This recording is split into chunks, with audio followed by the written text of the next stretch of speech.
Good morning and welcome to Citizen AY, the platform where we speak truth to power. Oh, beg your pardon. Give me 1 sec. I'm just gonna do something. I just realized I left something very important behind. Give me a second. How can I do this?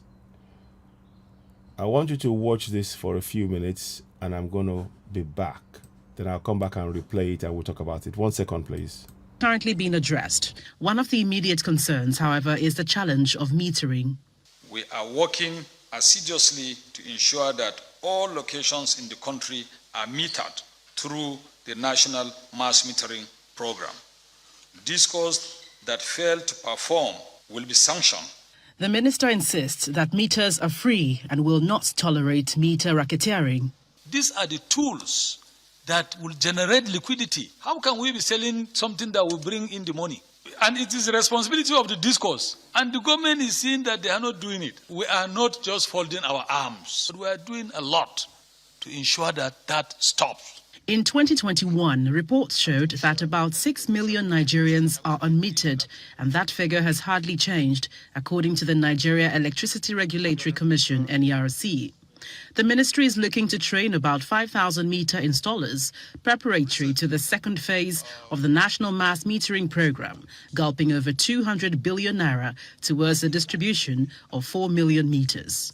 As you now enumerate more customers, you now put them along in the numbers that you have as metered customers. The power minister also explains the erratic power supply currently being experienced in Abuja and other parts of the country. From the low capacity of the hydro water in the dams and the challenges we're having in the repairs currently undergone in some of the generators. So this causes all these power outages. Thank you, Ministers. Improving on the nation's epileptic power supply clearly transcends beyond mass metering, even though it is a significant step forward, but it also involves the attitude and actions of the discos and the TCNs. As a matter of fact, the Minister of Power has promised that the 40 billion naira debt owed to the discos by the MDAs will be paid this month, expecting improved service delivery across the country. From the Presidential Villa, Gloria Umezuke, Channels Television News. Now you know why there's been erratic power supply, low water level in hydro dams. At least that's what you just heard from the minister. And it's a little befuddling because we're not hearing about erratic power supply for the first time. Right. Back to myself. 1 second, please. Now, you heard what you heard there. What are your thoughts? Good morning, ladies and gentlemen. Citizen AY here. Sorry about that. I just had to get something quickly. But you can see the video. And I'm going to replay certain sections of that video. I want to just check what I'm doing. Let's have a look. Okay, let's have a look. Let's wait to see how this is gonna pan out. I just want to just check that you can hear me all right on Facebook. Please don't forget to go ahead and subscribe to Citizen AY on YouTube. I'd really like that. I'd really appreciate that. We're going to replay it again. Let me just check that we've got everything up and running. So 1 second. So give me a minute, please. I'm just going to just make sure we are up and running. Good morning. Good morning. I'd really like that. Okay. I really appreciate that. So we're going to replay it again. Let me just check that we've got everything up and running. So 1 second. So give me a now. minute, please. So we will just give others a chance to join us. Now we're gonna go on Facebook again, and so now So let's do this. So, yeah. Good morning and welcome. For those of you on YouTube, Facebook, good morning to you. Good morning, good morning, good morning to you all. Good morning. As you're coming in, please do subscribe and join Citizen AY on YouTube.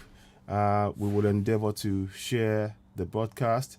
I urge you to go and please subscribe to Citizen AY on YouTube.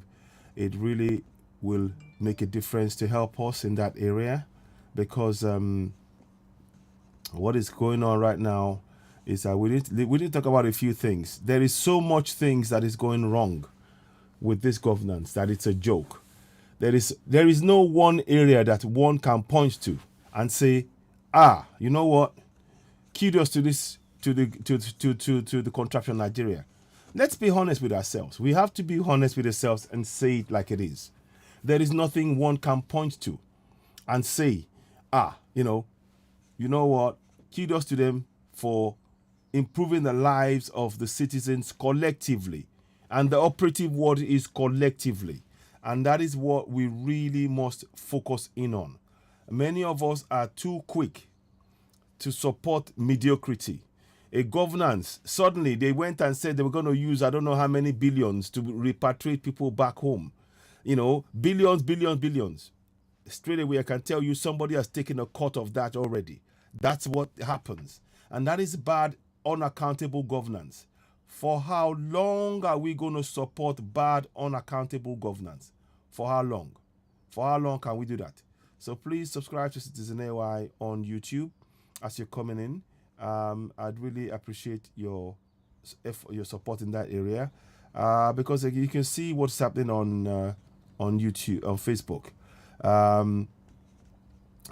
Because Facebook are already, they keep the numbers down for whatever reason, for their own, I don't know what ends, whatever it is. But what we are going to do is continue to speak truth to power. So good morning to you all. Senator John Bosco Amasiatu, Reynaldo Alden, Marabel Tade, good morning to you. Good morning. Facebook are playing a game. So I urge you all, please, as you're coming in, go ahead and subscribe to Citizen AY on YouTube. We are going to do something right now. We're just going to go through what is being said. Do leave your comments. I will try and read them as I'm going through, leave them both on YouTube and on Facebook. And we will endeavor to answer as many of them as possible and read through them. But I want to just show you the example of what I mean when I say everything has failed in contraption Nigeria. Nothing is working for citizens collectively. I will look through sections of this video, of the channel's video. Good afternoon, Oduatide. Good morning. Good morning to you, Oduatide, on YouTube. Thank you very much. So before we go right ahead, I'd just like to ask you to do something for me, to go ahead and subscribe to Citizen AY on YouTube. You'll be doing us a great favor, helping us on the platform. Always give us a thumbs up and hit the notification button. So what you want to do is to subscribe to Citizen AY, give us a thumbs up, and hit the notification button. Those are the really important things that you can do to help us to grow the platform. Good morning, Dolakpo Fashikwe. Fashikwe, I think. I hope I'm saying it right. Anterio Maladi, good morning to you all. Thank you for joining us on YouTube as we speak. I do appreciate all the three of you and those of you who are joining us as well on Facebook. Please don't forget to go straight ahead if you're on Facebook and subscribe to us on YouTube. Now, here is a perfect example of what I mean. Here is a minister for power, electricity. Listen to him now. They're going to be making excuses. They're going to be talking about meters when they should be talking about how much power, how much megawatts they are provided, since, to make the lives of the people better. We are no more than 5,000 megawatts as we speak. But let's watch. Let's listen to. Every area you point to in this country, it's misery, pain, suffering, oppression, suppression, and silence of the voice of the people to speak their truth to power. That is what the governance of that contraption Nigeria is all about. And we need to continue to speak truth to power. As you all know, you are watching, of course, Citizen AY, the platform where we speak truth to power. We encourage you to help us broadcast this. If you haven't shared it, those of you on Facebook, if you're watching, as you're watching, please do share. I know you automatically do. Facebook have taken our names off the people that they would normally that would get notification. So many times when I'm on, people do not see the notifications. So I would really just urge you, if you are watching now, just go ahead and hit and share it. Because that's the only way we can get our information out there. I truly appreciate you. I appreciate your support. So please do share. It's very, very important that we do. Now let's listen to this, and then we can discuss it a bit more. And we might touch on a number of subjects that you will see on this broadcast that happened this morning. Watch. That will generate liquidity. How can we be selling something that will bring in the money? And it is How can we be selling something that will bring in the money? This is what they're saying. They're not interested in you being comfortable, we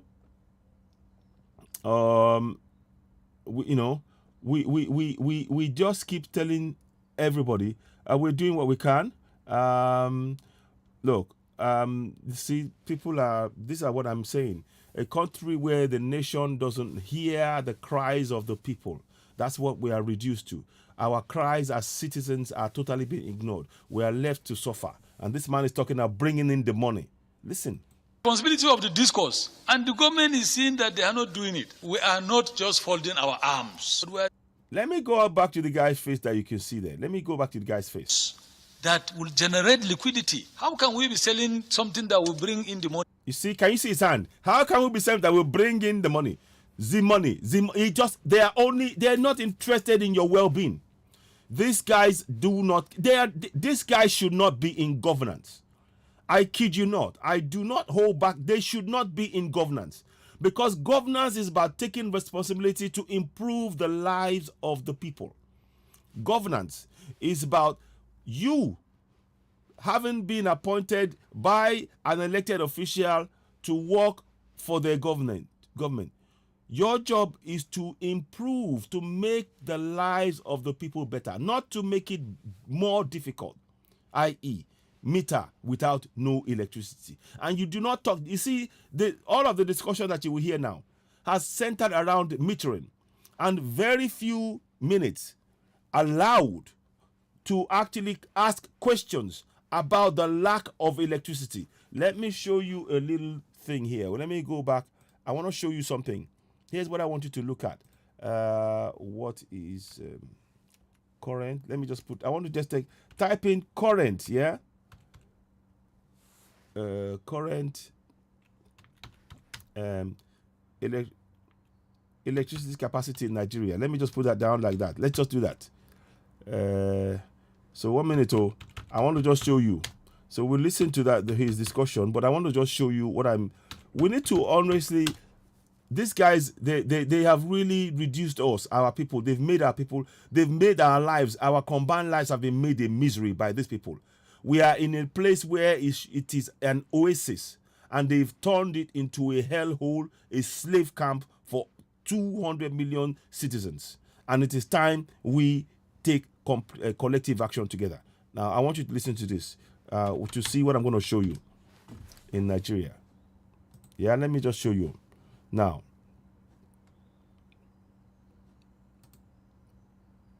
you see that now? I'm going to try to get you. You see? They're saying average Nigerian power generation has increased year on year to 3,000 megawatts in 2021. Local. In 2021. They said in 2013, it was 1,330. Can you see? Shame. Now, let me see. How much power does Nigeria need? Let me just see. Let me just see. I read something somewhere, which I was trying to... I'm going to just show you what is going on. Sorry, we're going to do this live here. because it's best that we do that. 1 minute. I'm just trying to show you.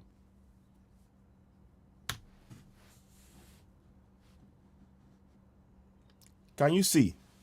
Nigeria needs about 180,000 megawatts for there to be adequate power supply. South Africa, with 67 million people, generates 48,000 megawatts. And they are now even working to increase the generation to 79,000 megawatts.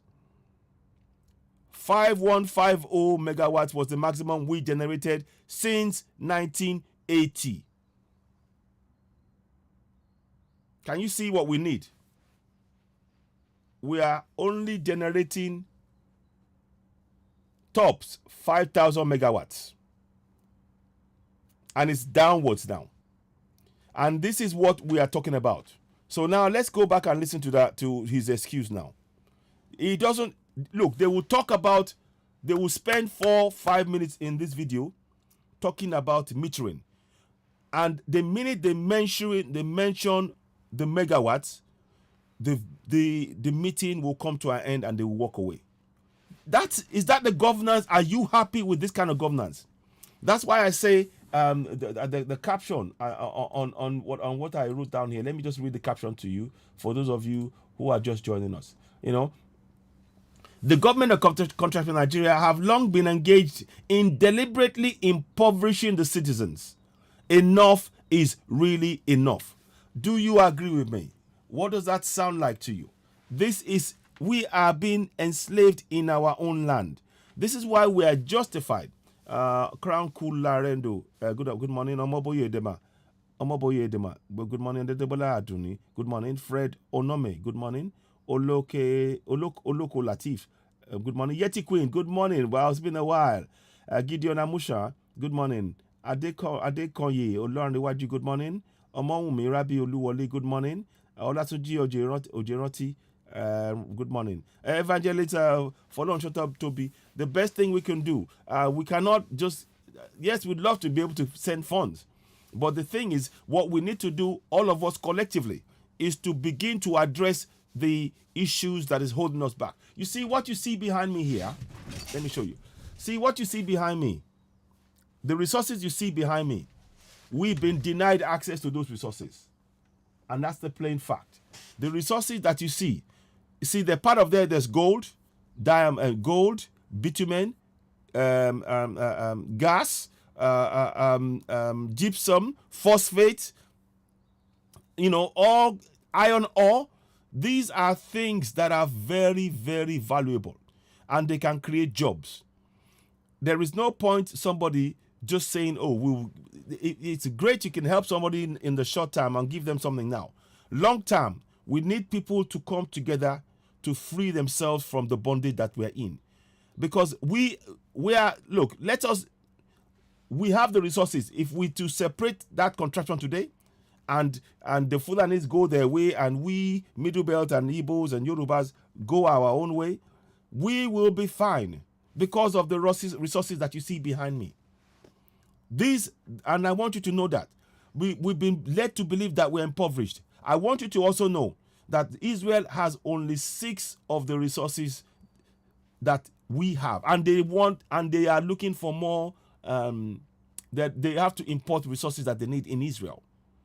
I kid you not. Go and type it up. Go check it. So when you say a land is holy, great, fine, it's holy, but our resources tells us that we are blessed beyond compare. Our governance is impoverishing us because they want our land. Now let's listen on to what he's going to say. And it is the responsibility of the discourse. And the government is seeing that they are not doing it. We are not just folding our arms, but we are doing a lot to ensure that they are folding their arms. Let me play that back again. That will generate liquidity. How can we be selling something that will bring in the money? You see? And it is the responsibility of the discourse. And the government is seeing that they are not doing it. We are not.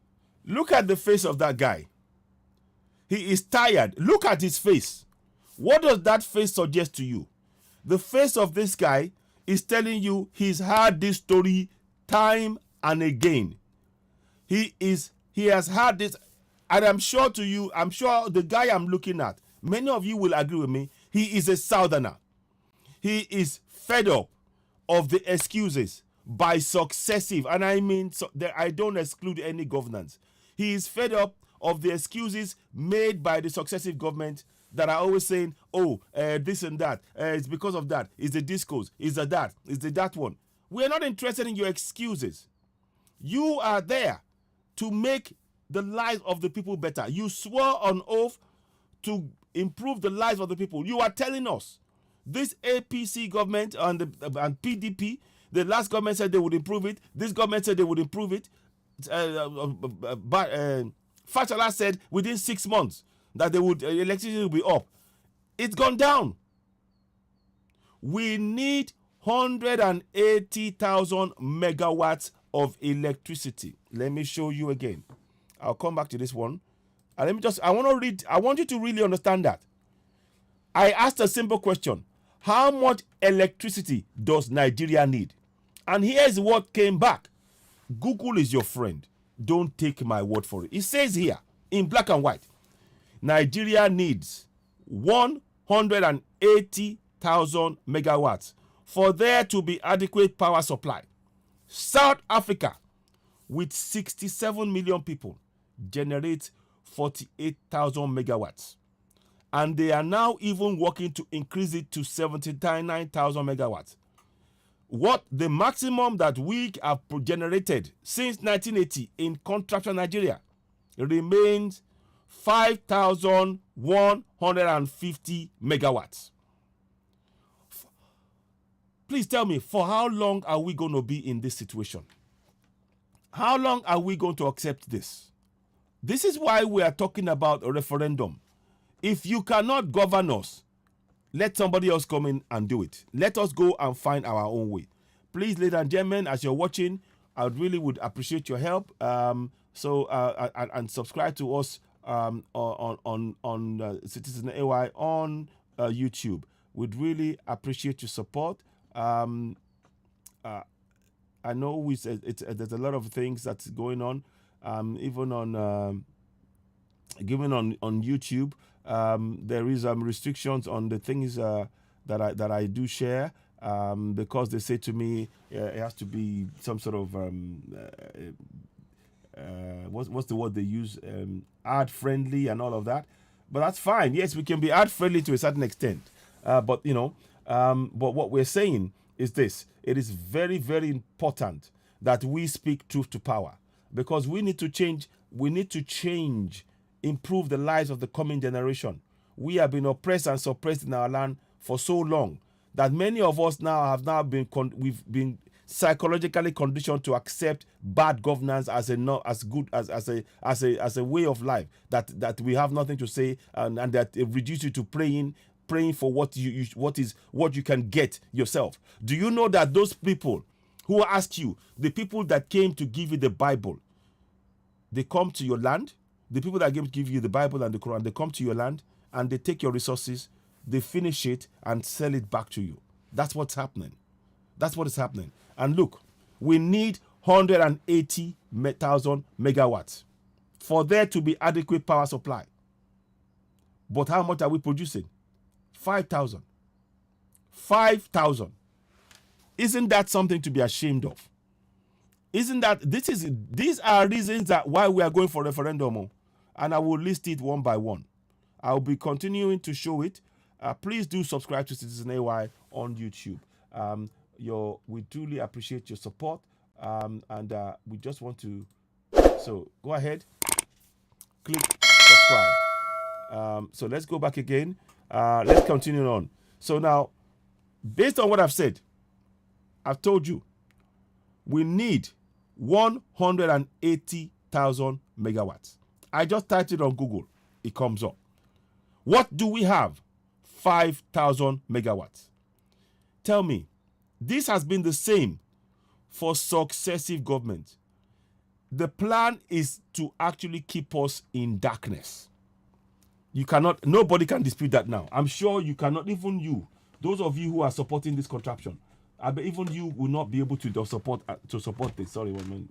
you will not be able to stand there or stand up and say, oh, yes, it's okay, we should be happy with. We should not be happy with that. This is nonsense. Totally unacceptable. 1 second, please. I'm just trying to get the camera to be. That's better. Okay. So, now, what I'm saying is that to have a governor, look at the face of the guy. The man listening to the minister. He can't even be bothered to look him in the eye anymore because he knows that they are spewing lies. He knows that they are spewing out lies. They are telling us outright lies. And these are the kind of things that we have got to speak up about. You know? What about tomorrow? Yeah, exactly. Tosan. Thank you very much. And that's why we're trying to do. Very, very good point. You see, the pastor that's asking for money. The best thing that we can do for ourselves and the best way we can help ourselves is to encourage ourselves to know that we have resources in our land, which I am showing you behind my screen, behind me. What you see behind me are mineral resources in our land. There are over 40 mineral resources in our land.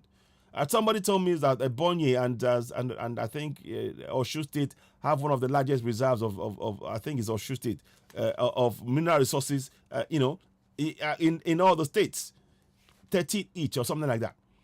Now, what we need to do is we want to assist each, and we want us to be able to know that we have these resources, and now by encouraging us to speak up about our right to self-determination, we can use those resources to improve our lives. Yes, if we give the pastor money today, he will simply come back tomorrow. Whoever asks for money now, we give them tomorrow. We'll give them today. They will simply come back tomorrow. But we need to think about a long-term plan to solve this. You see, charity is only good in a short term. You can do charity in the short term. In the short term, okay, this person is not helpful. How can we help them? In the short term. But in the long term, you actually need a system, a plan of action that would encourage the people, free them to be able to live a fulfilled life. What we have in contraption Nigeria now is a life designed to keep you enslaved, to keep you begging, to keep you impoverished, to not care about there's no health care. These are the things that we're talking about. The face of this man, it speaks 1,000 words. He speaks 1,000 words. His face speaks 1,000 words. Because as that minister is talking, the minister is talking about if you need, and look at the blame culture of the government. Oh, it's the disco's fault. We've asked them. We're going to find them. We're going to do. We're not interested in that. Because why? Let me show you again. How much electricity does Nigeria need? 180,000 megawatts. And how much do we have? 5,000 megawatts.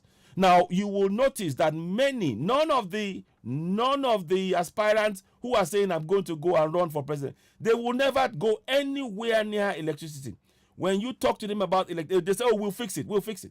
In 20, 30 years, we have been no more than 5,000 megawatts. That is justification for us to go for referendum now. I put it to you. Now, let's listen on to him again. I just want you to keep this guy's face in mind. That's one of the guys listening to him. He feels what does that face tell you? What does that face tell you? My people, the face that you're looking at, what does that communicate to you? Does he doesn't believe in what that the minister is saying. He doesn't believe it. He can't, because he knows he's had that before by successive governments. These are government of lies, corruption, fraud, deceit, oppression, suppression, impoverishment. Everywhere you look with this failed governance, they have suppressed, oppressed, silenced the voice of the people, impoverished the people, and they continue to do so, and they justify their actions by their inaction. Look, we cannot keep going on like this. We have to make changes. We are rich beyond compare, and I will never tire of saying this. Good morning, Prince Simeon. Now let's play on. His face is as he's listening to a minister in Abuja, and by the way, Bubu is back in the UK here. He's back in the UK here, receiving the health care that they failed to provide for you in your country. He's receiving health care, and we are silent. These are justifications. The fact that the president goes to a foreign country to get medical help,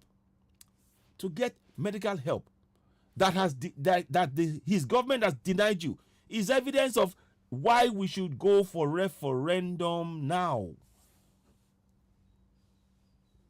Here we go. Not just folding our arms, but we are doing a lot to ensure that that stops. In 2021, reports showed that about 6 million Nigerians are unmetered, and that figure has hardly changed. What point is talking about 6 million Nigerians metered when we need 180,000 megawatts of electricity, and all you have ever provided is no more than 5,000 megawatts electricity, with all the billions spent on electricity? With billions spent on electricity, can you not see that this is a government designed to keep us in darkness? This is why we have to go for referendum. Let's carry on and listen to the excuses. According to the Nigeria Electricity Regulatory Commission, NERC, the ministry is looking to train about 5,000 meter installers preparatory to the second phase of the... Look at them. Look. If you notice how they are sitting down, look at how they're sitting down. It's like they are sitting in a mosque and somebody is reading in a mosque and they are listening to what is being said. They are not taking any action to improve your lives. Is this the kind of people that we want to continue to rule, to run our governance? The answer is absolutely no from me. It is no. This is why. And they believe that they are born to rule. And their idea of born to rule is to oppress the citizens, leave us impoverished in our land, in a land full of all the resources that you see behind me, to leave us oppressed, suppressed, impoverished in our land. And they tell you that's good governance. Yes, free Igboho now, Loy Kanofsky. Good morning and welcome to you from all the way from Australia. Thank you. Free Igboho now. Yes, we say it. Free Sunday Igboho now. Because Sunday Igboho was, again, all he has done is to speak about our right to self-determination. And what they've done is to silence Oloye Sunday Igboho. And in every area, when we try to speak up about all our issues, all our concerns, the government silences the voice of the people. I will show you a video later on to show you the reach of Oloye Sunday Igboho. And all he did we went to about 6 or 7 states during the peaceful rally. There was nobody fighting anybody. People came out and they were supporting our call, our clamor for Yoruba nation now. Go for referendum now. Because we want our own nation. Because the governance here, they are making excuses for not providing you with electricity. After 30 years, after 22 years of the same, this second republic, all they can give us is 5,000 megawatts of electricity, and they do not want you to speak up about the injustice. We should already be having, we need 180,000 megawatts of electricity for 200 million people. And all they can provide is 5,000 megawatts. Yet they still want to be in power. Can you not see this as injustice? Let's carry on and listen to their excuses. National mass metering program, gulping over 200 billion naira towards the distribution of 4. You see, the guy is still looking. Look at everybody. They are looking and they are listening, but you can see, look at their eyes. Look at every single people there. Look at how they're looking. You can see there's misery behind those eyes. There is no hope. The faces that you see there, they display no hope. There is no, in their eyes as you are watching, correct me if I'm wrong. Please subscribe to Citizen AY on YouTube. As they are watching this video, they have lost hope. Because in the land where the resources that I am pointing to behind me, that you can see. These are the resources in our land. There are resources in our land. We are rich beyond compare. Yet the governance is deliberately impoverishing us. Deliberately. I put the picture behind me to remind us every single time I'm on a broadcast, to make us know who we are. We are a land blessed with minimum of 40 mineral resources, highly sought after around the whole world. We have gold. In the southwest, for example, of the 8 states that there are, 6 of them has got gold reserves of the 8 states. That's one. Bitumen, for example, sought after for making roads, road construction, and everything else. We have them in 3 states in the southwest. We have in Ogun, in Lagos State, Lagos, Eko, I call it Eko because that's the name of their warriors gave it, Eko. And of course in Ondo State, we have bitumen by the bucket load. Please tell me why our roads bad. This is what I'm saying. Wherever you look, the governance here is designed to oppress and suppress us as southerners in our own land. And then they are now bringing in Fulanis to take over our land. It's time for us to go for self-determination. We have the right to self-determination. Let's listen on. Just watch their eyes. There's misery in their eyes. The guy's looking, he's listening, but it's not. There's sadness. There's sadness because they know that they're being lied to. Million meters. See? As you now enumerate more customers, you now put them along in the numbers that you... Look, if you want to be an imam, wear this stuff, go to your church, go to your mosque and do that.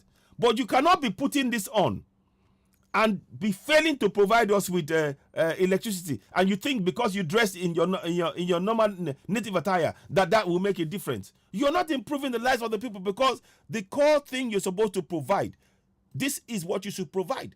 You should be providing 180,000 megawatts of power, and you are not doing it. Are you all with me on this? Are you with me on this? These are the kind of things that I'd like to make us to realize. We are rich beyond compare. Anybody that tells you that we're poor is lying. We are being denied access to our resources, which is our riches, by our government. Our government is actively engaged in how they can daily oppress and suppress us to never tap into the resources in our own land to improve our lives. This is what I'm showing you. Now let's carry on and watch a bit more. You have as metered customers. The Power Minister also explains the erratic power supply currently being experienced in Abuja and other parts of the country. From the low capacity of the hydro water in the dams and the challenges we're having in the repairs currently on the... You see now? You see he's uncomfortable. Even he is uncomfortable. You know why? You know why he's uncomfortable? Let me show you again. Nigeria we need 180,000 megawatts. Good morning, today, Indero. 180,000 megawatts. And Nigeria is only giving you 5,000 megawatts. Can you see? Can you see? Can you see what is going on? We're not even getting 10% of what is. I mean. Let me just do something quickly. This is injustice, oppression, suppression. Hang on. No. I want to show you something quickly. Okay.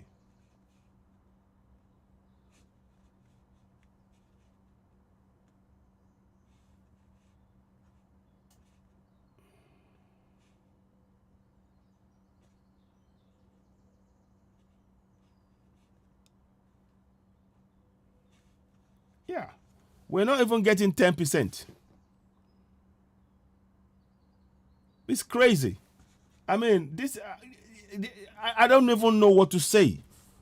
I'm hearing him talking, and you know, We're not even getting 10% of what we need. Not even 10%. They can't even reach 10% or 20%. For how long are we going to accept these excuses? This is on just electricity alone. We are totally justified in going for referendum on just electricity. But these people, they don't even want you to speak. They don't want us to speak up. They don't want the people to know that they are the ones who are behind the impoverishment of the people. Your prayers will not provide you with electricity. It is your government that will provide it. And it's your government that is denying you the ability to have electricity. Your government is the one behind it. You need to take action as a group. We must collectively take action as a group to go for self-determination. Because if we stay with these same people for the next 200 years, it is the power will never increase. It will never increase. Generations will die and we will still be in the same place until they take that land from us, because that's what they're going for. And we need to wake up. It's time we woke up. Let's play on. Gone in some of the generators. So this causes all these power outages. Thank you, Ministers. Improving on the nation's epileptic power supply clearly transcends beyond mass metering, even though it is a significant step forward, but it also involves the attitude and actions of the DISCOs and the TCNs. As a matter of fact, the Minister of Power has promised that the 40 billion naira debt owed to the DISCOs by the MDAs will be paid this month, expecting It's always they will improved service delivery across the country. From the presidential villa, Gloria Umezuke, Channels Television News. I want you to listen to the guy in China. Now you know why. Listen for a few minutes. There's been erratic power supply, low water level in hydro dams. At least that's what you just heard from the minister. And it's a little befuddling because we're not hearing about erratic power supply for the first time. Thank you. We're not just hearing. Exactly. That we have power outages more often than not. We're not just hearing, we're not just knowing it. So now it's because of low water level. There you go. That's interesting. It is interesting because on the one hand, we know that technology has solved a lot of challenges in various sectors of the nation. So I'm wondering, how come we have not been able to think technology in that regard? Secondly, Nigeria has tremendous supply of gas. And I don't know how long we are going to continue to flare gas when all we could just simply do is divert. I don't know, maybe it's... Thank you. You see, if I said it now, if it was from Citizen A where they say, yeah, it's too much. This one, the man too talk. His man Sabi talk too much. The man they talk. You hear it now. We are flaring gas that we can pump in to make power, electricity. But they don't want to do it. They're just burning gas. Gas that we... Maybe I'm making it sound too simplistic. Is there even a vision for stopping that? I'm asking that advisedly because I have been talking about this thing on various platforms most of my career, and to be... You can hear his frustration. Even he as a... you can hear his frustration. You can hear his frustration. Today's guy, frustration about the lack of our own God. These are resources. This is gas. Gas is part of the resources that you see behind me in our soil. In Ondo State, we have one of the largest in the world gas reserves. And now that Russia and the EU are having at loggerheads, if we were able to harness that, first of all, obviously providing for ourselves, we could sell to them as well and make enough money and provide jobs for our people. But these people in power don't have that vision. That's why we should go on our own way. Let us go our own way. What do you think? Listen on to him. Talking about the same challenges that we've been talking about for decades. Decades. We've been talking about this power thing for decades. exactly is befuddling? Is it that the problems are so unsurmountable that we cannot tackle them, or we don't have the wherewithal, or we don't have the ingenuity? I thought that a good number of issues can be resolved through technology. I thought that power supply was just something that we could take on through technology, through gas and all. Is it these negotiations that Mr. Fashola in the previous, when he was... Did you hear, Mr. Fashola? You heard it. You heard it. These are, look, we cannot, how long are we going to go on like this? How long? My people, how long? This is why we are on, and I maintain it and I reiterate it again.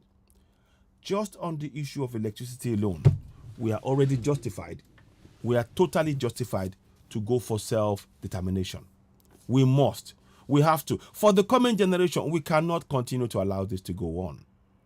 We can't. Not for the coming generation, we have to take action, collective action, going for self-determination. And I want you to know that in going for self-determination, we have the right to peacefully protest. Section 39 says that we have the right to peacefully to have, share and impart ideas, to form opinions, and to be able to talk about the things we want, without hindrance. But yeah, here we are. When we exercise that right, we are arrested. And the government of the day, they don't comply with their constitution, which is a fraud, by the way. And that is why we need to go. We have to be on our own. We need to separate from this contraption. Now let's listen on a bit more.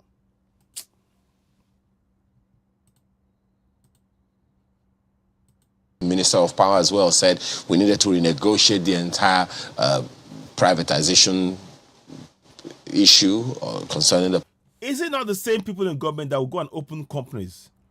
Is it not the same people in government that will go and open all these companies, PHCN companies, and making money? The same people in government.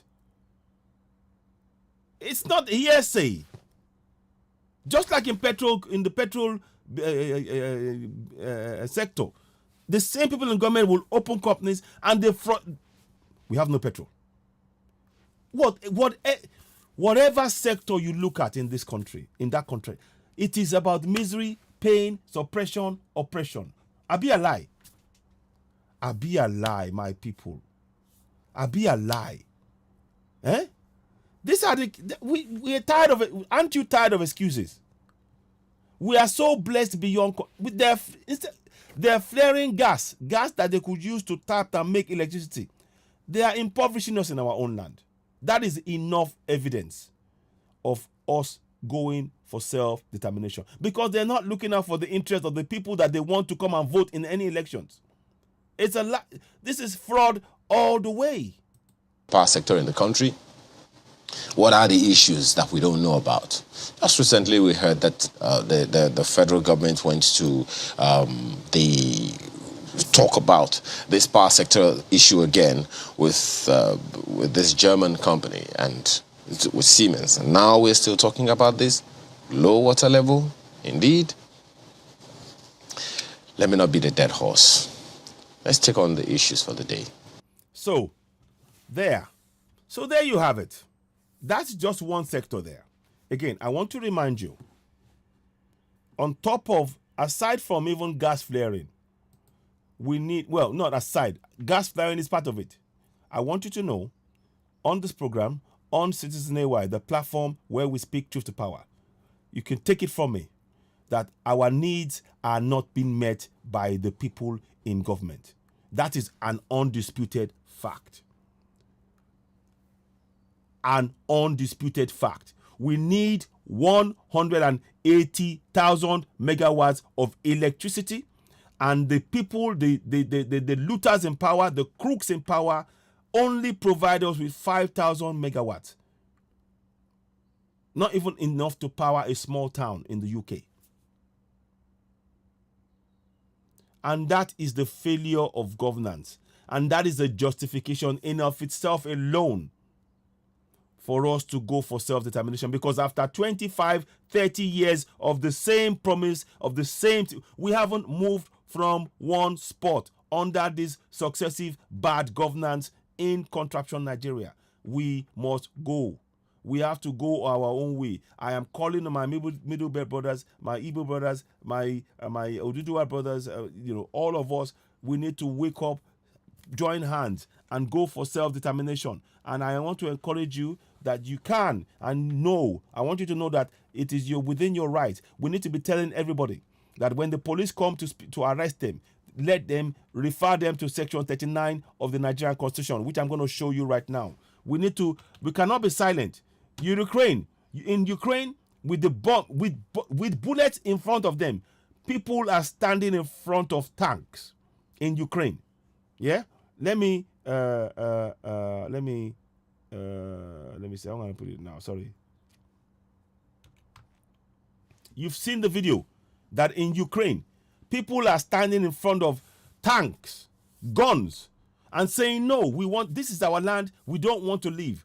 We have to take collective action. We're not saying and they're going with just flour. We need to tell these people, to make those who are going to take the guns at us, make them understand. Let me show you the fraudulent constitution. But the only reason I'm talking about this now is for us to know that even within that constitution, we have the right to peacefully protest. So I'm going to show you. I think it's number 30. What number is that? Oh, sorry. 20. Okay. So number 39, you will see come up now. This is what we need to focus on. This one here. Every person shall be entitled. Let me move it up so you can see it. Every person shall be entitled to freedom of expression, including freedom to hold opinions and to receive and impart ideas and information without interference. Without interference. That is what we need to remind our people. And we not only our people, everybody should have this I will want you to have it on your phone. So that when we start going for peaceful protest, you show this to the policeman, you show it to the army, you show it to the inspector, that this is in that fraudulent constitution 1990, promulgation decree number 24 of 1999. It is within it that we have the right to peacefully congregate and demand for and clamor for what we want, which is a self-determination. And nobody should take a gun to shoot at any of us. And this is the thing that we must really emphasize, because it's past the point of talking to these people. Nothing will change. Look. Since 1980. Look, let me read it to you. Since 1980, Nigeria needs about 180,000 megawatts of power supply. South Africa, with 67 million people, that is just over a third of the size of contraption Nigeria, generates 48,000 megawatts. And they are now even working to increase that to 79,000 megawatts. In Nigeria, 5,150 megawatts was the maximum we generated since 1980. Okay, let us count since 1980. 90, 2000, 2010, 2020. 42 years. My people, 42 years. We are talking 42 years with bad provision of electricity. And you heard the presenter. Flared gas can be used as part of our area of how we can have 24/7 electricity. But they are allowing it to flare. They're not tapping into it. For how long are we going to allow this to keep happening? That's why I'm showing you about that your right to peacefully protest. Nobody suggesting anybody carry guns or knives. No. Just to peacefully protest, because in the end, that is all you have. Let me see if I can find a video of what of Ukrainians standing in front of the of Russians with flowers. Let me show you. Let me just go and get that out now. 1 second. I want to just I want to do this. So we need to understand that there are things that we can do, and we must do that.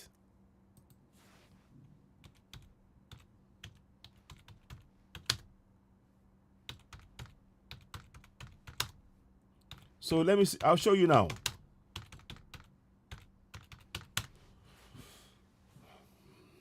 Here we go. Look at this. I'm trying to show you. Watch this. Звідки ви? Які вчення? Ви що, росіяни? You see? Якого х**а ви тут робите? Ну, сейчас see? наш с вами разговор ни к чему не приведет. Ви окупанти, ви фашисти, ви прийшли на нашу землю. Хорошо. Какого You х**а ви see? прийшли с оружием? That's к a нам? woman speaking. Возьмите семечки, положите сырые, чтобы хоть You подсолнухи see? росли, когда вы здесь Хорошо. пляшете. Сейчас наш разговор ни к чему не приведет. Давайте You не see? будем усугублять это. She's standing in front of a police officer, an army, a Russian army, an invader, and she's talking about their land. That's what we need to do. Look, freedom is not something that you take. It doesn't come free. There is a price that we have to pay, but that price is for us to step up and speak up for the coming generation. Many have been killed in Ukraine. I don't support, by the way, Ukraine are quite a few of them.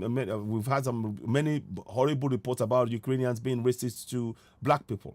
But I'm just showing you what we can learn from this. I'm showing you what we can learn from this. Watch this. Watch. Пожалуйста. Как усугублять Пожалуйста, ситуацию? не будем усугублять ситуацию. Наш с вами Ребята, разговор ни к чему не Ребята, приведет. положите в карманы Ничего не семечки. решит. Наш с вами разговор. Я поняла, положите семечки или Хорошо. семена цветов. Вы здесь семенами ляжете. Сделаю. Вы пришли на мою землю. You see? You see? She says to him, you've come to my land. That's what I want us to really understand as Southerners. The people who are oppressing us in our land are non-indigenous people. They are oppressing and suppressing us in our land. And that's using every kind of means, economic means, starvation, force, brute force, terrorists, supplying of guns to terrorists, oppression, direct prevention of our people, keeping us in living in conditions that are inhabitable for a human being. That is inhabitable for a human being. And yet they're saying they're providing good governance. And these are the reasons why we should go for self-governance. Now let's listen on again. Вы понимаете? Вы оккупанты. You see? Вы враги. Да. И вы уже с этой секунды прокляты. Да. Я вам отвечаю. Все. You see that? Теперь послушайте меня. Я вас услышала. Не будем усугублять ситуацию. Пройдите, А пожалуйста. куда уже усугублять? Вы пришли, блядь, непрошенные твари, конченые. You see that? So that I'm just giving you an example. I'll show you more. There's quite a few more that I'm going to go through. Let's do it. Let's do it. Watch this. Watch this. I just want you to understand. Сломались, пацаны. You see? Сломались. You see that? Можно оттащить на Россию обратно. You see А вы хоть that? знаете, куда вы едете? Куда? На Киев, блядь, хуярите. Да. You see? Ну, у вас пока все на нашей стороне. Ваши и плен сдаются хорошо. Потому что тоже пацаны не знают, куда ехать, блядь. И я вот всю колонну пообспрашивал, таких как вы, никто не в курсе вообще, кто куда едет. You see? What I'm asking us to do is this. You see, you are not.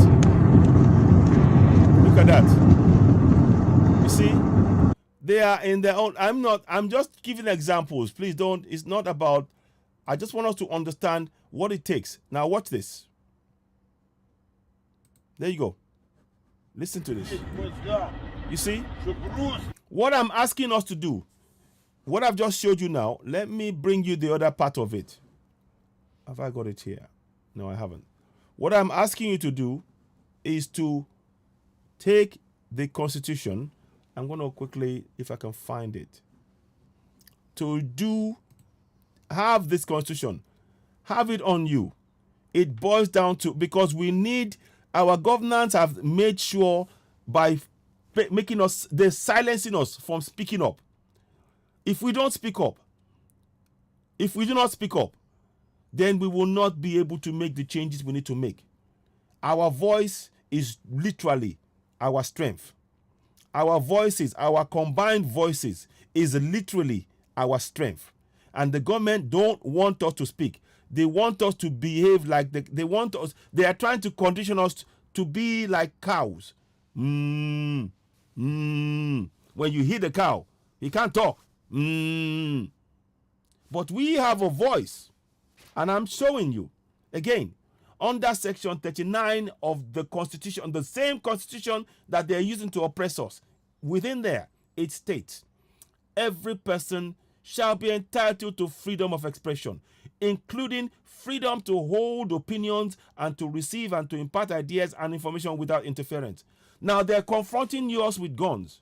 And I'm telling you, people who are in Ukraine, who are being confronted by guns, by invaders, and the people who are running that contraption we call Nigeria, they are invaders. There is no difference. We need to make examples. We need to stand up and speak truth to power collectively. This is not a job by one person. In each town, in each village, we need to have this kind of discussion. Please show everybody this section 39. We are not asking anybody to go and take guns to go and attack anybody. We are saying exercise your right as laid down within that fraudulent constitution and demand for what you believe in. What you believe in, what many of us believe in, is self-determination. And we need to assist each other in that journey. Let me show you more videos of what the Ukrainians are doing. Watch this. Watch this. Watch. You see? You see that?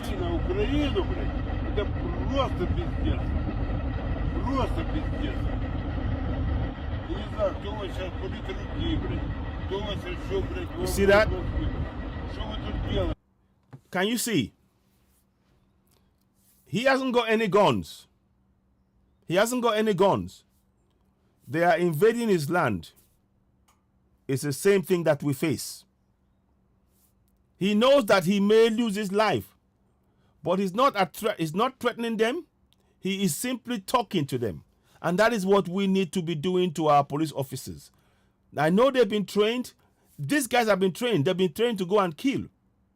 But what I'm saying is our voice is the only thing we have left now. Our voice is the only thing we have left now. And it's not a question of somebody saying, oh, it wasn't happen, it didn't. No. You are seeing an example of what we need to do and how we must do it. And we need to prepare ourselves in every community in the South, in Middle Belt, in Igbo land, in Oduduwa land. We need to have discussions about encouraging the people to go and speak up, just like the Ukrainians are doing about their land. Listen on.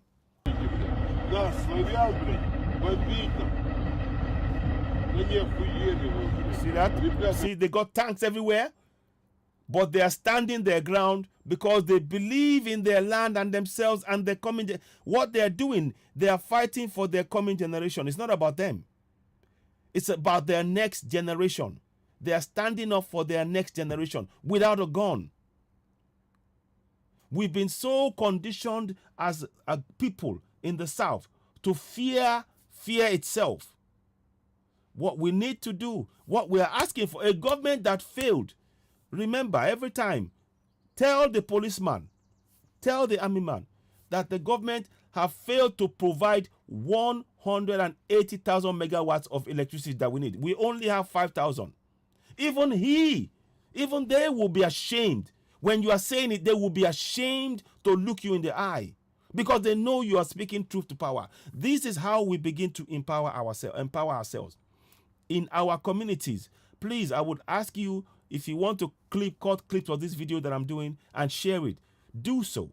But I am suggesting to us that we begin to take collective peaceful action. just like they're doing in Ukraine. The same thing. Let's listen on. Look at that.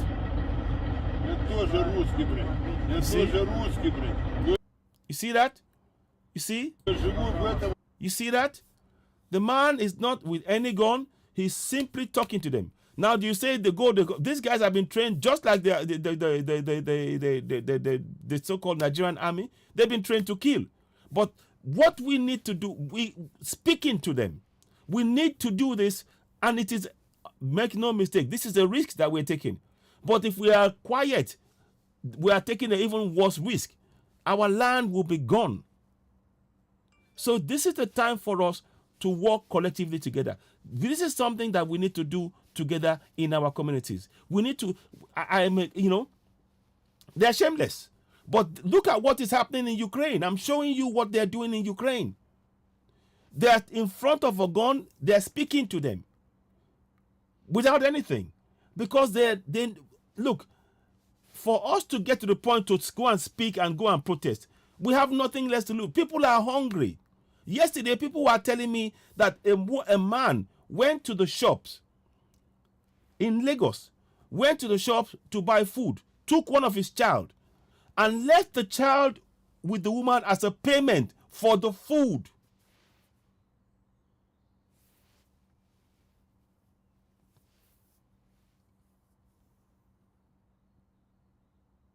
Do you understand what I'm saying?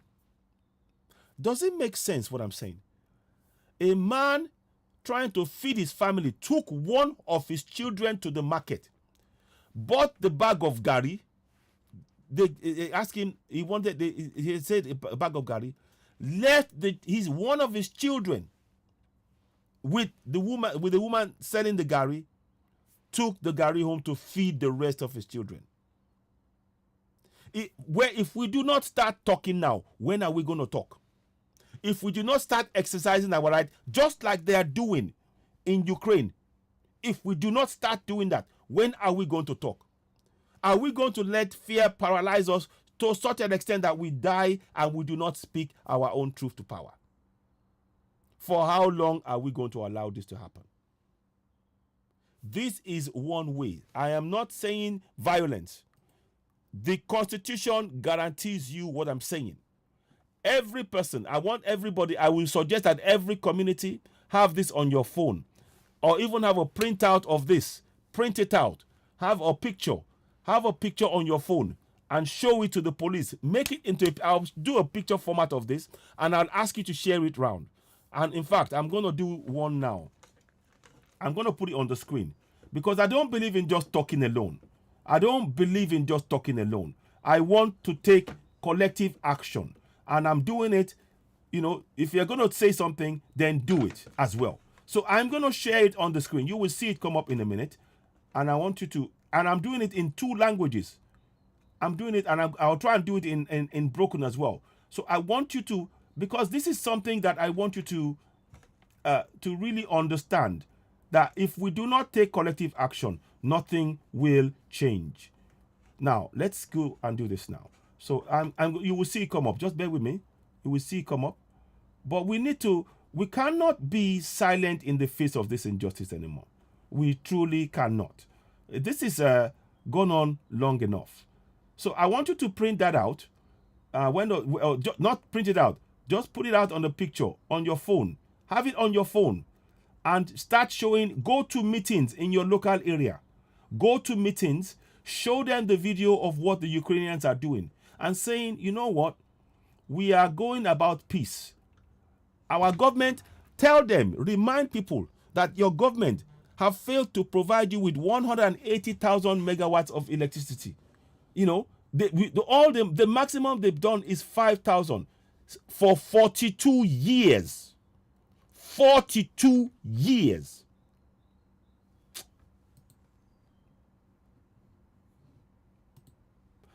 I just feel like crying when I'm saying what I'm saying to you. I just feel like crying. And I know that given the right circumstances, my skills, and as well as many others who are abroad, we would build a fantastic nation, Oduduwa nation. Igbo nation, Middle Belt nation, with the knowledge that we've acquired abroad. And what is sad is the people, the countries who are abroad, they don't have half of the resources that we have. I kid you not. I told you about Israel. They only have 6. We have 40 mineral reserves, resources. My people, we need to wake up. So let me do this. Because I'm tired of talking, but I want to show what we can do. So I'll put it up and you'll see it come up in a minute. So I'm just trying to get it up. Because we got to change something. We have to begin to change something. And that means we need to speak truth to power. Nobody is advocating anybody take guns and arms, They're shameless. Yes, absolutely. It's free Igboho now. So absolutely loyal. So what we are asking for, Evangelist Folorunso, Toby, we're not angry. Nobody's angry at you. Nobody's angry at you. We are just saying that we need to, that energy of asking for things, we can use our energy in a much better way to achieve what we want collectively. Our collective effort is what matters at this point. Individual effort alone will not work. We need collective effort from all of us. Collective effort, and it has to be continuous. We need to continue. It may seem like we're not making, the things are not happening. It may seem like it looks like it's impossible, it's insurmountable, or whatever, whatever what we want to use. It may seem impossible, but if we continue and we continue to encourage our people, we can make that change. We can get the self-determination we want via a referendum, because our governance has failed us. There is no other way to put it. Somebody is telling you to, oh yes, I will do it. I will do it in the next. Vote for me next. They are coming with a bag of rice. If they come with a bag of rice, take it. If they come with 5,000 naira, take it. If they come with a piece of cloth, take it. Because you know what? It is your money. But don't do what they ask you to do. If they are coming with a piece of cloth, take it. If they are coming with a bag of rice, take it. If you are coming with oil, take it. If they are coming with 5,000 naira, 10,000 naira, take it. You know why? Because it's our money. But don't do what they ask you to do. Don't go and vote for them. Don't. Because they are oppressing and suppressing you. This is what I would like you to have in your hand. I'm going to show you now. I'm doing 2. Now, what's the number 1?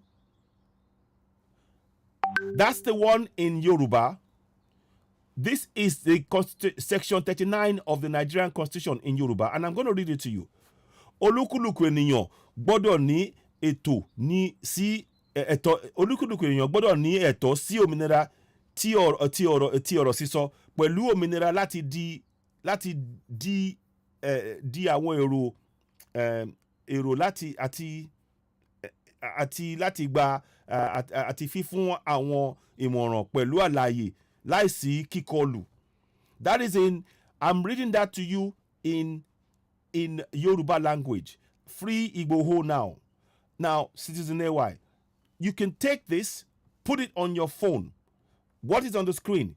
You can do a screenshot of this, put it on your phone, and start sharing it in your local community. Let them know. Section 39 of our Constitution, that's what it says. We are not talking about violence. We are talking about you standing up for your right, just like they're doing in Ukraine. Now, let's show you the other bit. Let me show you the other bit. Now, it says here, this is in English.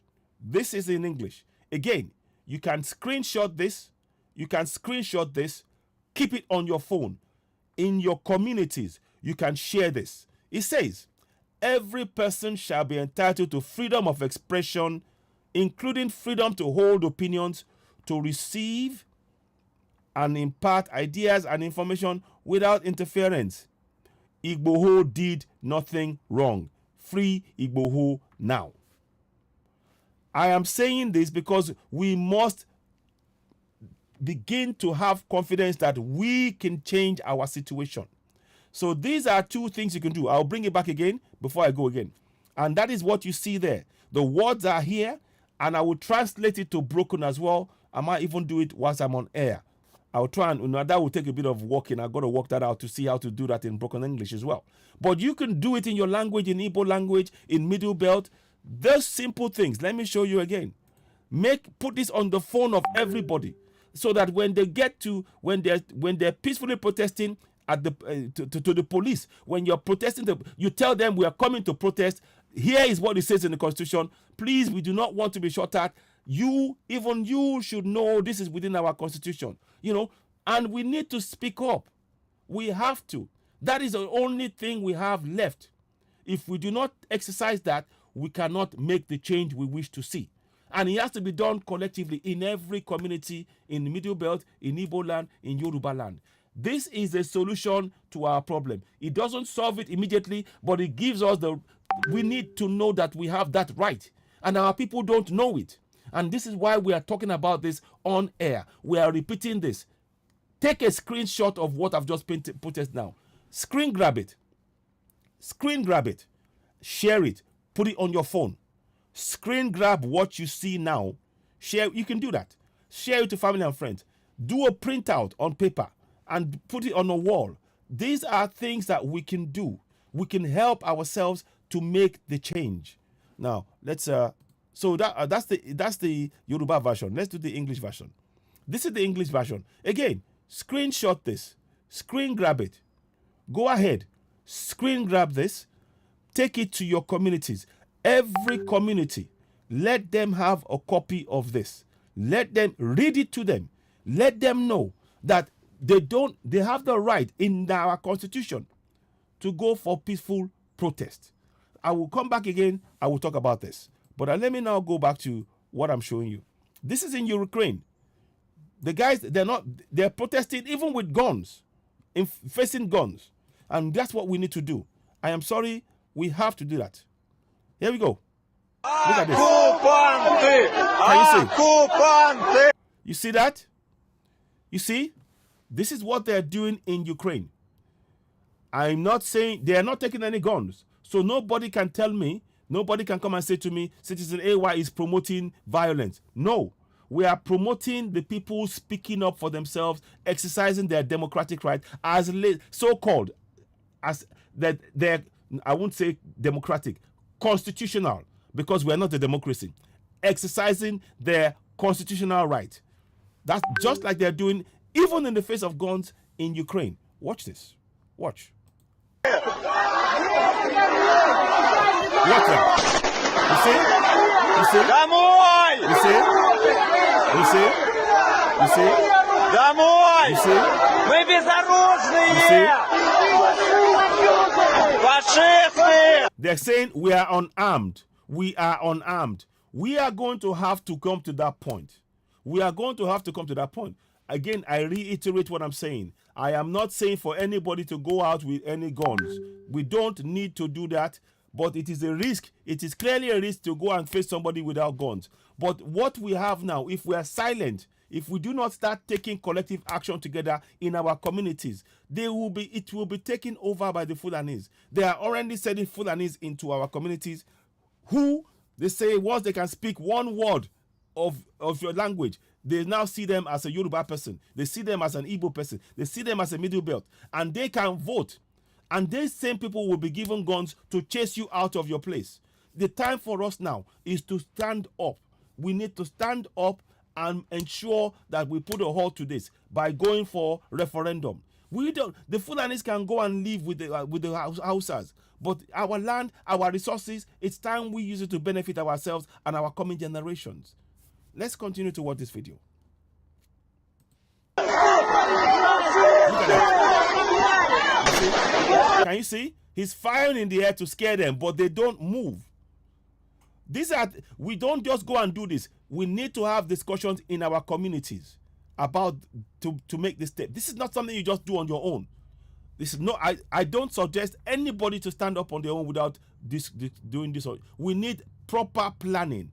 We need proper planning about this. Discuss it. How many of you are going? What plans in place? Have you got, plan and discuss what can you, that kind of thing, at all the time. What they're doing here. Watch. Вы будете по мирным You стрелять! see? Are you going to shoot at civilians? We don't have any weapons. That's what the guy is saying that in the video. Are you going to shoot at civilians? We don't have any weapons. That's what he's saying in the language, asking him a question. We've been pushed to a wall. We've been pushed to the wall.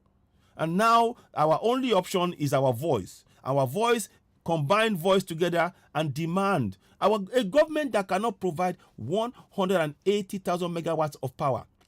In 42 years, several governments, billions of naira wasted, and they have only produced 5,000 megawatts.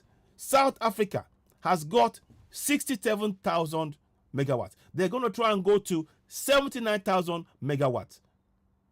And we are still stuck on 5,000 with billions spent. And they paid discos millions. When are we going to wake up? Is this the future we want to live for the coming generation? Is this the future we want to live for them?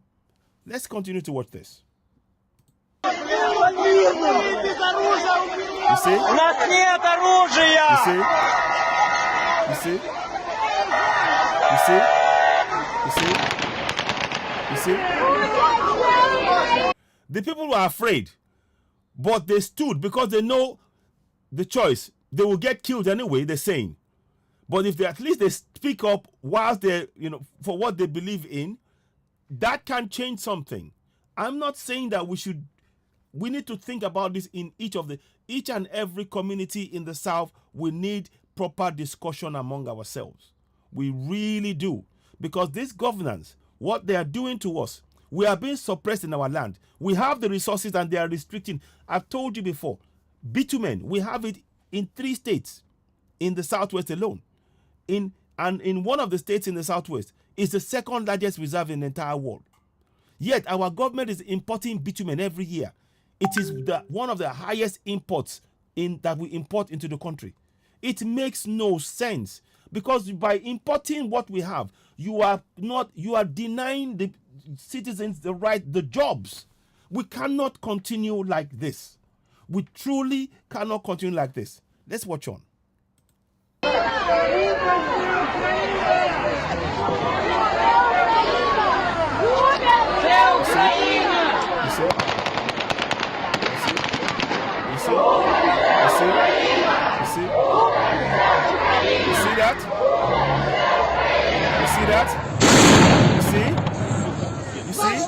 The people are afraid, but they are still standing up and speaking. And I'm not saying that you go and tackle somebody, take a gun off them. No.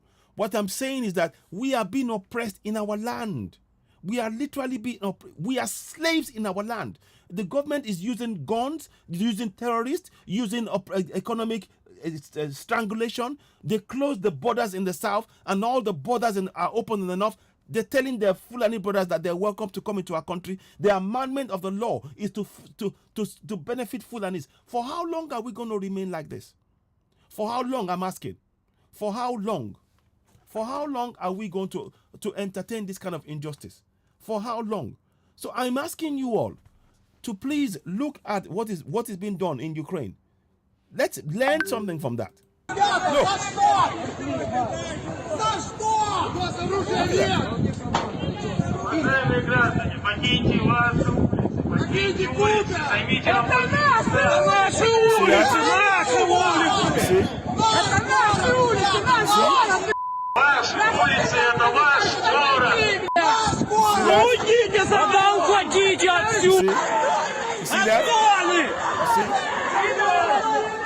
Even though as they are being gassed, they are standing there, they are saying they want their land.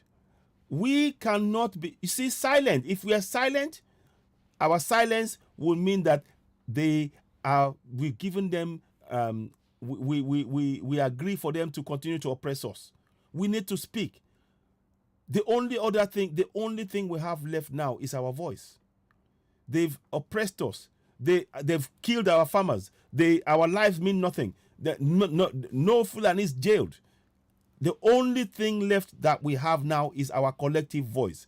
It is time we use that wisely. I'm saying to you, what you need to do is to go ahead. This here is to take that. Olúkúlùkù ni ó gbọ́dọ̀ ní ètò sí òmìnira tí ti ọ̀rọ̀ sísọ pẹ̀lú òmìnira láti di àwọn èrò àti láti gba àti fífún àwọn ìmọ̀ràn pẹ̀lú àlàyé láìsí kíkọlù. Igboho kò ṣe aburú. Free Igboho now.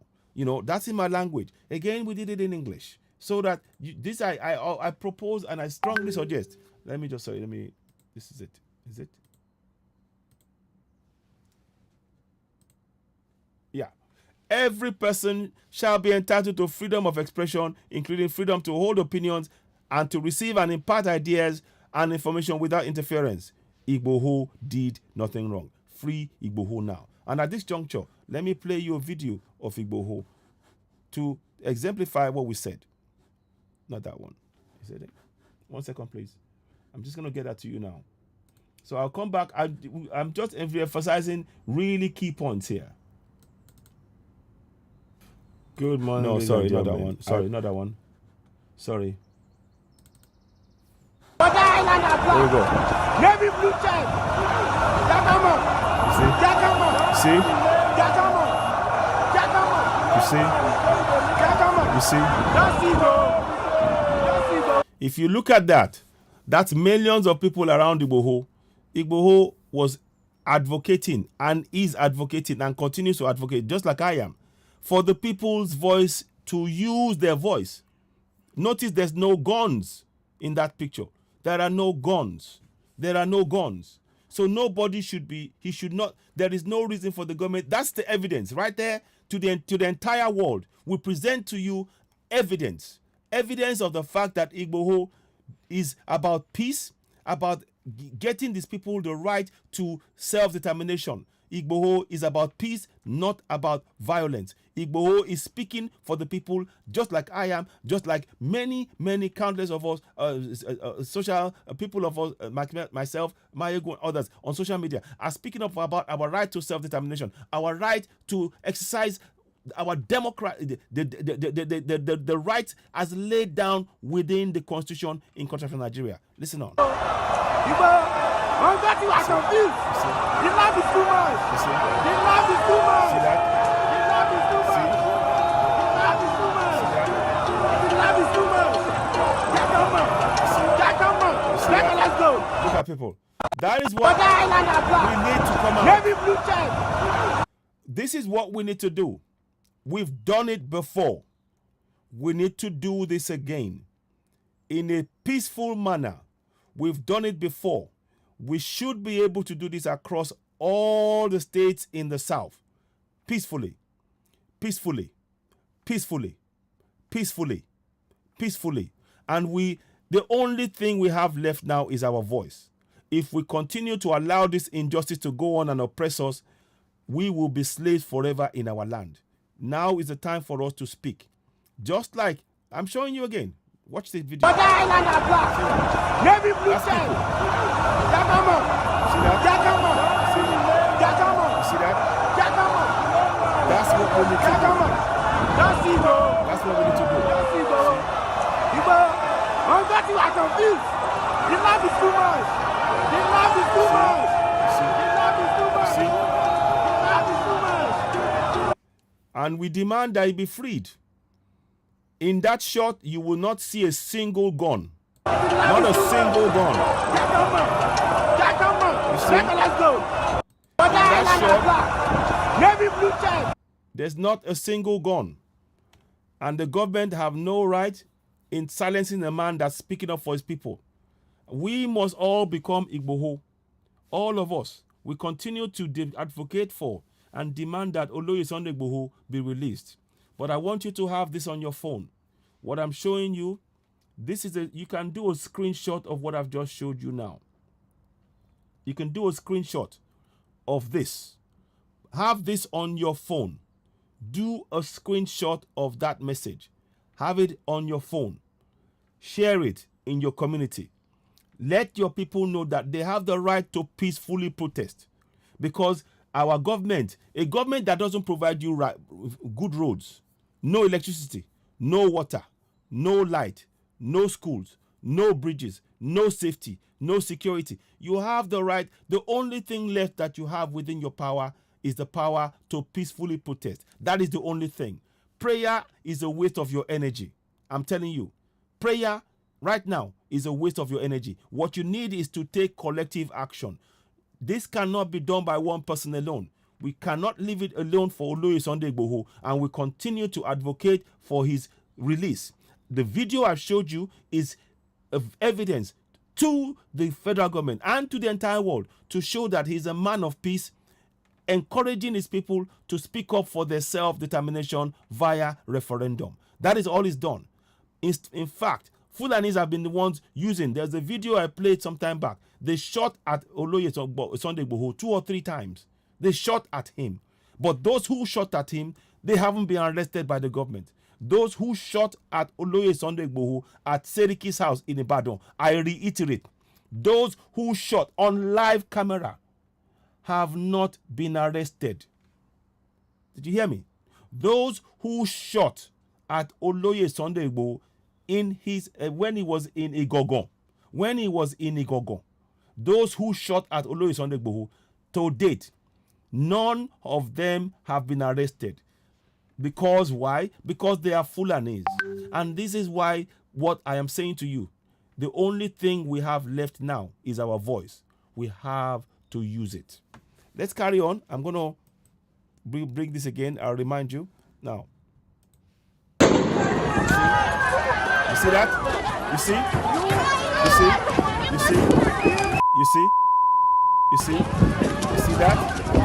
People are even prepared to die. You see? You see? You see? That guy fell. You see? What I'm asking us to do is to now, we cannot be silent anymore. There we go. This one.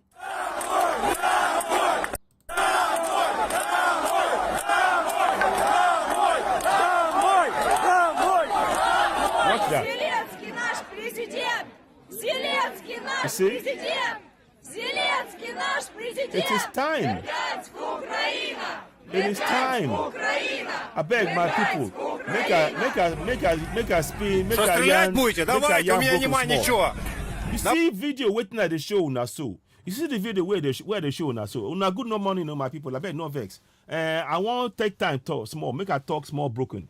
I feel spin, I feel yarn small broken. I bet no vex if you not correct.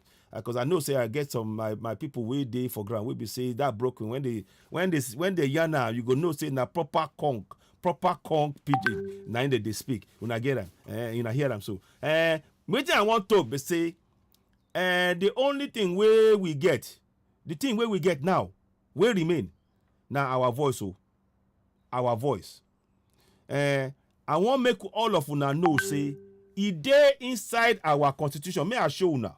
I want make I show una. E dey inside our constitution. Say this one not be ho-ha. This one not be ho-ha.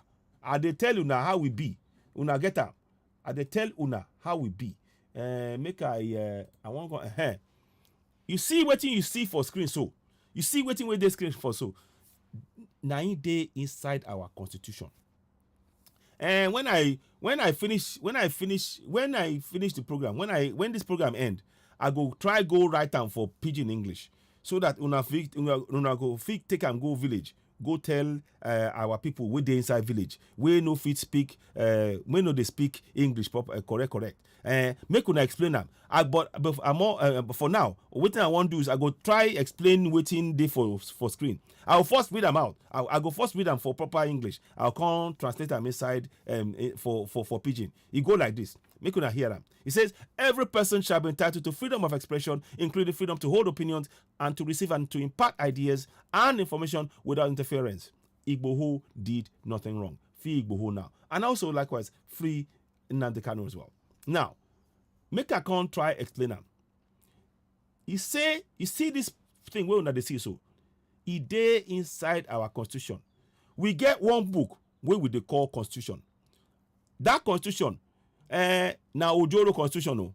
Na constitution where army, where them by force, put on you or me. Say we must now then write the rule. We must follow up. They no ask us say, shey we want them, abi we not want. Abi we want change something. Then just write their own. They just write the rule, the laws inside the book. They not show any of us. So nobody get chance to vote. Now by force, then put this fraudulent constitution on top of you and me. That now why till today we dey suffer. That constitution waiting day inside them. Now be say then say we not fit touch waiting day inside our ground. You see the things where you see behind me. These now resources where they in our ground. We no fit touch them because of that constitution. Because the constitution we then take right, the Fulani government, the military, where the people where boku inside military, you know say them be Fulani. Now then write that constitution. When they write that, then come say inside the constitution, we no fit touch any of the resources. Now oil, now gold, now bitumen, now clay sand, now phosphate, now to Fulani, all now Fulani. You hear that man we talk say the oil we dey for Jigawa, the gold we dey Jigawa, it belong to Jigawa. The oil we dey Bayelsa, it belong to Jigawa. You see that now why we know say this government, the Fulani government, they don't enslave us in our own land. Now waiting I did want tell make I want the thing where I want make una know now be say make una beg, make una help me. Make all of my people, my Igbo, my Middle Belt, my Oduduwa people, make una help me share this message. The message be this. Make a contrast later. He say, everybody, they entitled to freedom to talk within they in mind. If you talk within they your mind. It talk this one not be wow now waiting the right and they try to translate them from English to our broken English. So our brothers will pick up what they say. Every person, you and me, every person inside that contraption Nigeria, we get mouth, we get the right to say waiting day our mind. We feel talk our own idea. Our idea, many of us, because of the sufferness we dey under. Many of us can't they look say time don't knock. We begin make everybody they go their own answer your father name. Now be say we want referendum. Referendum be say we go decide if we want to remain inside Nigeria or if we want come out. You know hear that? Now make I continue translate this one. He say I go say him again. He say every person get the right to talk in own mind, to say waiting day in own mind. If it can't share the idea where they in mind with the next person or a group of people, it dey inside our constitution. This one no be ho-ha. This one no be ho-ha. As I dey try translate them, as soon as they read them so. He say we fit exchange idea, information. You see as I dey talk so, I dey give una information. That na right where they within that constitution. Now fraud constitution by the way, because now promulgation decree number 24 of 1999. We know say now fraud because now the military now then write that constitution. Then no can ask any of us. Say we like waiting then right? Say we agree and make we vote on them via referendum. We no get that chance. That now why now Ojoro the constitution we get where they for ground now Ojoro from top to bottom. Now Ojoro. That now why this one where they so now as it should be. If you go anywhere in the world, this one too, people fit express like this. But when it comes to Nigeria, if for inside that contraption Nigeria, if you do the police they go carry gun, say you know if you talk. I beg. The reason why they show una this now be say I want make una take a screenshot of this. As you they go protest. Make you put them, make everybody put them on their phone. I beg when they go protest, no carry gun, no carry gun. No, I don't show una waiting then they do for Ukraine. For Ukraine, with Russians, where they go into their place, and we know Ukraine now racist country, but waiting then do where me I go say make we begin they do. Then go confront, then go face the Russians with no gun. The Russians no confuse shoot because they go say they go shoot defenseless person. So they go tell them say we don't want una for our land though. My people, the reason why they say this because because the only thing we get now our voice no be one voice alone. We need all of us. Middle Belt, Igbo, Oduduwa. make we join our mouth, our voices, in our villages, in our towns, in our city. May we say, he don't do, we not want. Now referendum we want. Make we begin the protest peacefully. Begin, because now sufferness we dey so.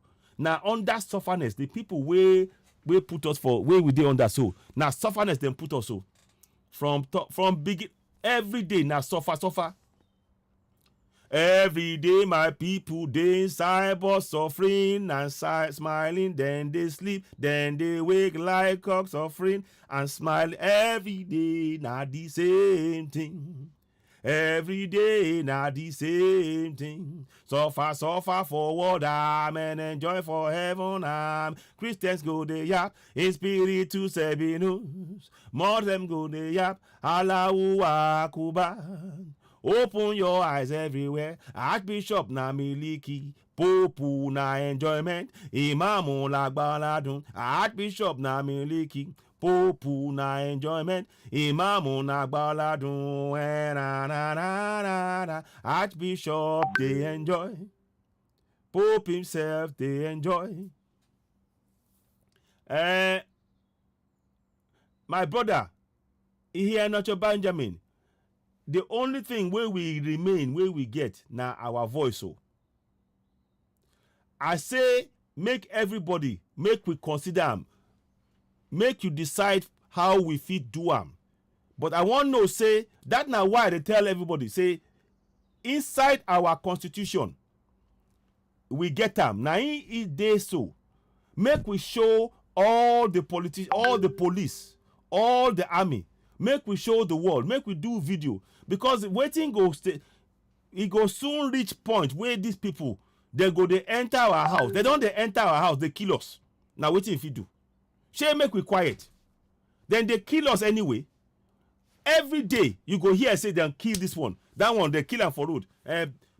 One of my brothers waiting for back home. He talk say then go forest. Inside forest, then see people where they just kill. Then now the body, the flesh don't rot come out. People, they just see bones. Then they kill us every day, my people. Shey make we just look. Shey na to look, so don't they look we go they do. Abi make we take action. You see, some things we not go fit say, we not know what they say. But I'd say this one before make we start with this one first. Make people know, say, then get the right to protect themselves. I not say, this what I talk, I not say na must to do. I just want to make people know, say, inside that fraudulent constitution, then get the right to peacefully protest, not carry gun. And we don't do them before. But the government, they no agree make we begin to talk. They want silence us. When I hear them. That's not what I say. I not say make you be reckless. But they show or now say, this now what they do inside Ukraine. Because you don't reach the points where we say now only our voice now we get to. Make I play them again.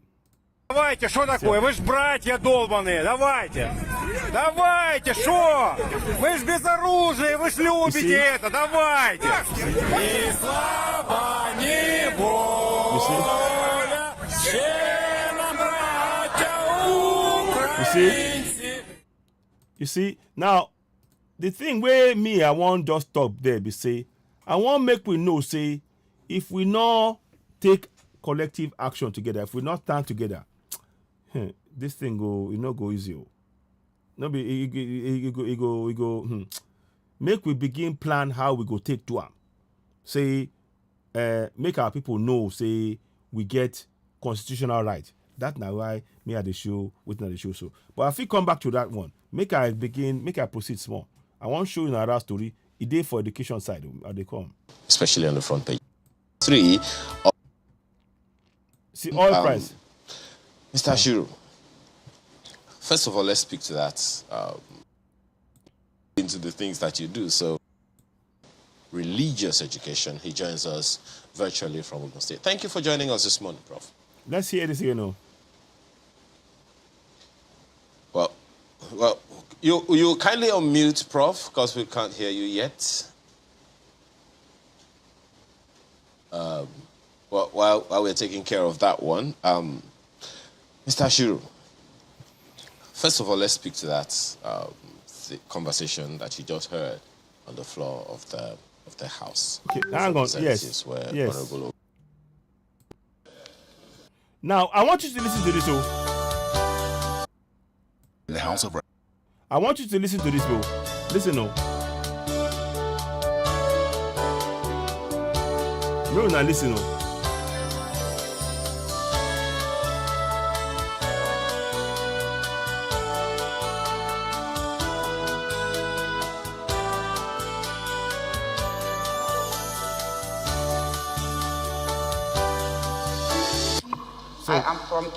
Weeks after a bill to provide punishment in the National Health Act for public officers who spend public funds on medical tourism was passed through second reading in the House of Representatives, lawmakers debate a bill to prevent public officers from sending their children or wards to study abroad using public funds. A completed form. Sponsor of the bill, Representative Sergius Ogun, believes that this will in turn cause an improvement in the education standard in the country. It only seeks to ensure that a public officer who desires to send his or her child abroad does not divert public funds to so do.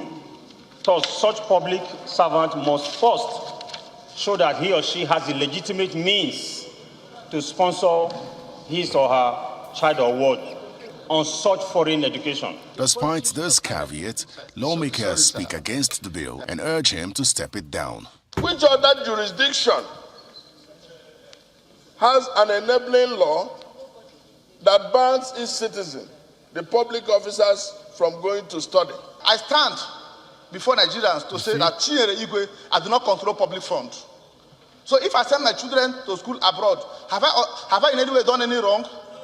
The best is just to step down this bill. As you have said, it's against the human rights. It's against my own rights. Most of us, now? Before coming here, it's against him, his own right. Are you hearing? No, when they hear and so. Make we continue. Have our children schooling abroad. Representative Sergius Ogun is, however, adamant and insists on the merits of the bill. How can you write a budget, the civil servant, you bring it to the National Assembly to pass it, and the executive will be the ones to implement it, and all their children are schooling outside? The matter is put to vote and the bill is voted against. Those in favor that the bill be read as content say aye. Against say nay. The nays have it. You see that now? You see your one Nigeria? Una see am so? A bill that will prevent people from taking public funds to go abroad. Who knows? It might be a setup. They know they were going to say no. They put it on. A bill for that too. These are the same people who they say they have your interest at heart. To prevent them from going and sending their children to school using public funds. What happened to the bill? It was voted down. That's your one Nigeria. When I see am so, that's your one Nigeria. When we talk about this, people will say we are talking. That is your one Nigeria. That's in your one Nigeria. Those who are supposed to be looking out for your interest as constituency members, constituency representatives on your behalf, they collectively voted down the bill to prevent the likes of them from sending their kids to school using public funds. And you're talking about one Nigeria.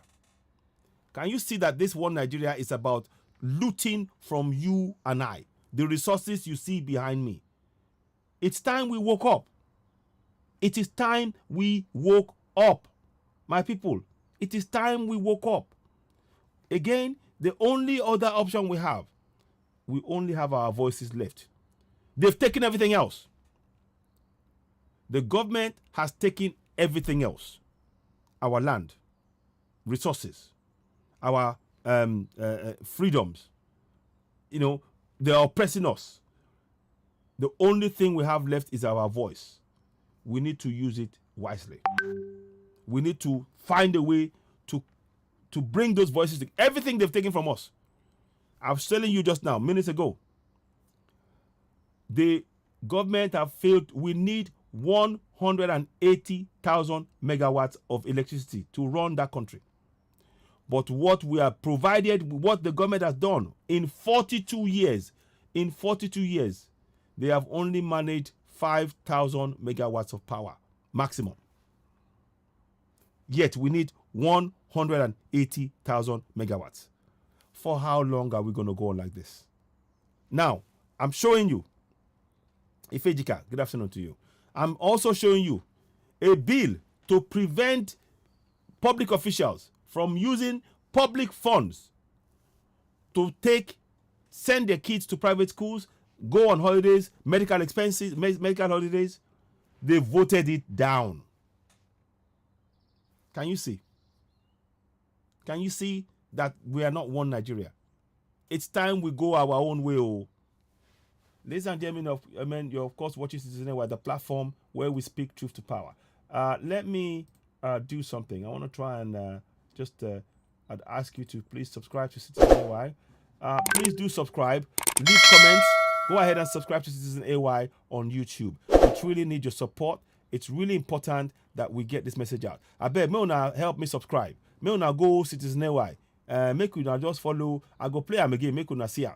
You see, when you see that sign, you see the red button, make you click them. You click them. Once you click them, now me say you don't subscribe, join Citizen AY. Make una tell una friends. Make una subscribe. Make una hit notification button. Make una come finally. Make una give us thumbs up. If una give us thumbs up, now me say the message where we speak is share. It go reach plenty people for ground. Where we say our people go begin wake up because Tori don war. Una know waiting. You know say when we talk say Tori don war finish. That country, contraption Nigeria don't finish. And make we begin find a way to separate ourselves. We go our own way. I be a lie, my people. I be a lie. Talk am if I lie you. Dennis Chizoba said Nigeria does not have government for the people and by the people. Nigeria only have government of greediness. Thank you. True talk. No be lie, my brother. So I beg, make gonna help me subscribe because I know say the contraption, then the Facebook, that they do waiting that they do. I beg, make you help me subscribe inside YouTube. Now go better pass. Maybe say the message where we spread. It go reach plenty people. And make una hit the subscription button. Make una just hit them. I'll show them again. Make una see. Make you hit subscription button. When you hit that, you go come hit notification button, and then you go give us thumbs up. Make una go give us thumbs up. Now inside Facebook, YouTube. I beg. I thank you that well. But you not hear them. The bill where they pass, where we say they go stop, they no go fit correct. They're gonna go fit collect our money, go send their kids, go holiday, go send them go school for abroad, go take medical help abroad. Then vote the bill down. That now then the people what they tell you say make you support one Nigeria with that too. Now their pocket then they protect. When I see them so make we watch small. The bill is coming on the heels of an ongoing strike action by the Academic Staff Union of Universities over, among other things, lack of up-to-date equipment in Nigerian universities, and amid concerns that public officers send their children abroad to study while refusing to pay attention to the poor state of government schools. Terry Ikumi, Channels Television News. So we no get equipment for school, but they fit find money to carry their children go study school of abroad.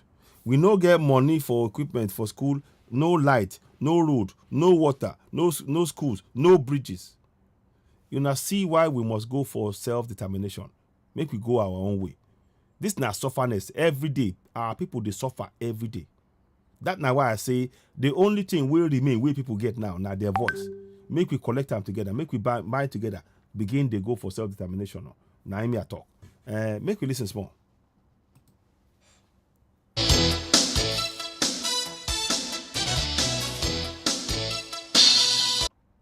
Of religious education. He joins us virtually from Ogun State. Thank you for joining us this morning. It's sad.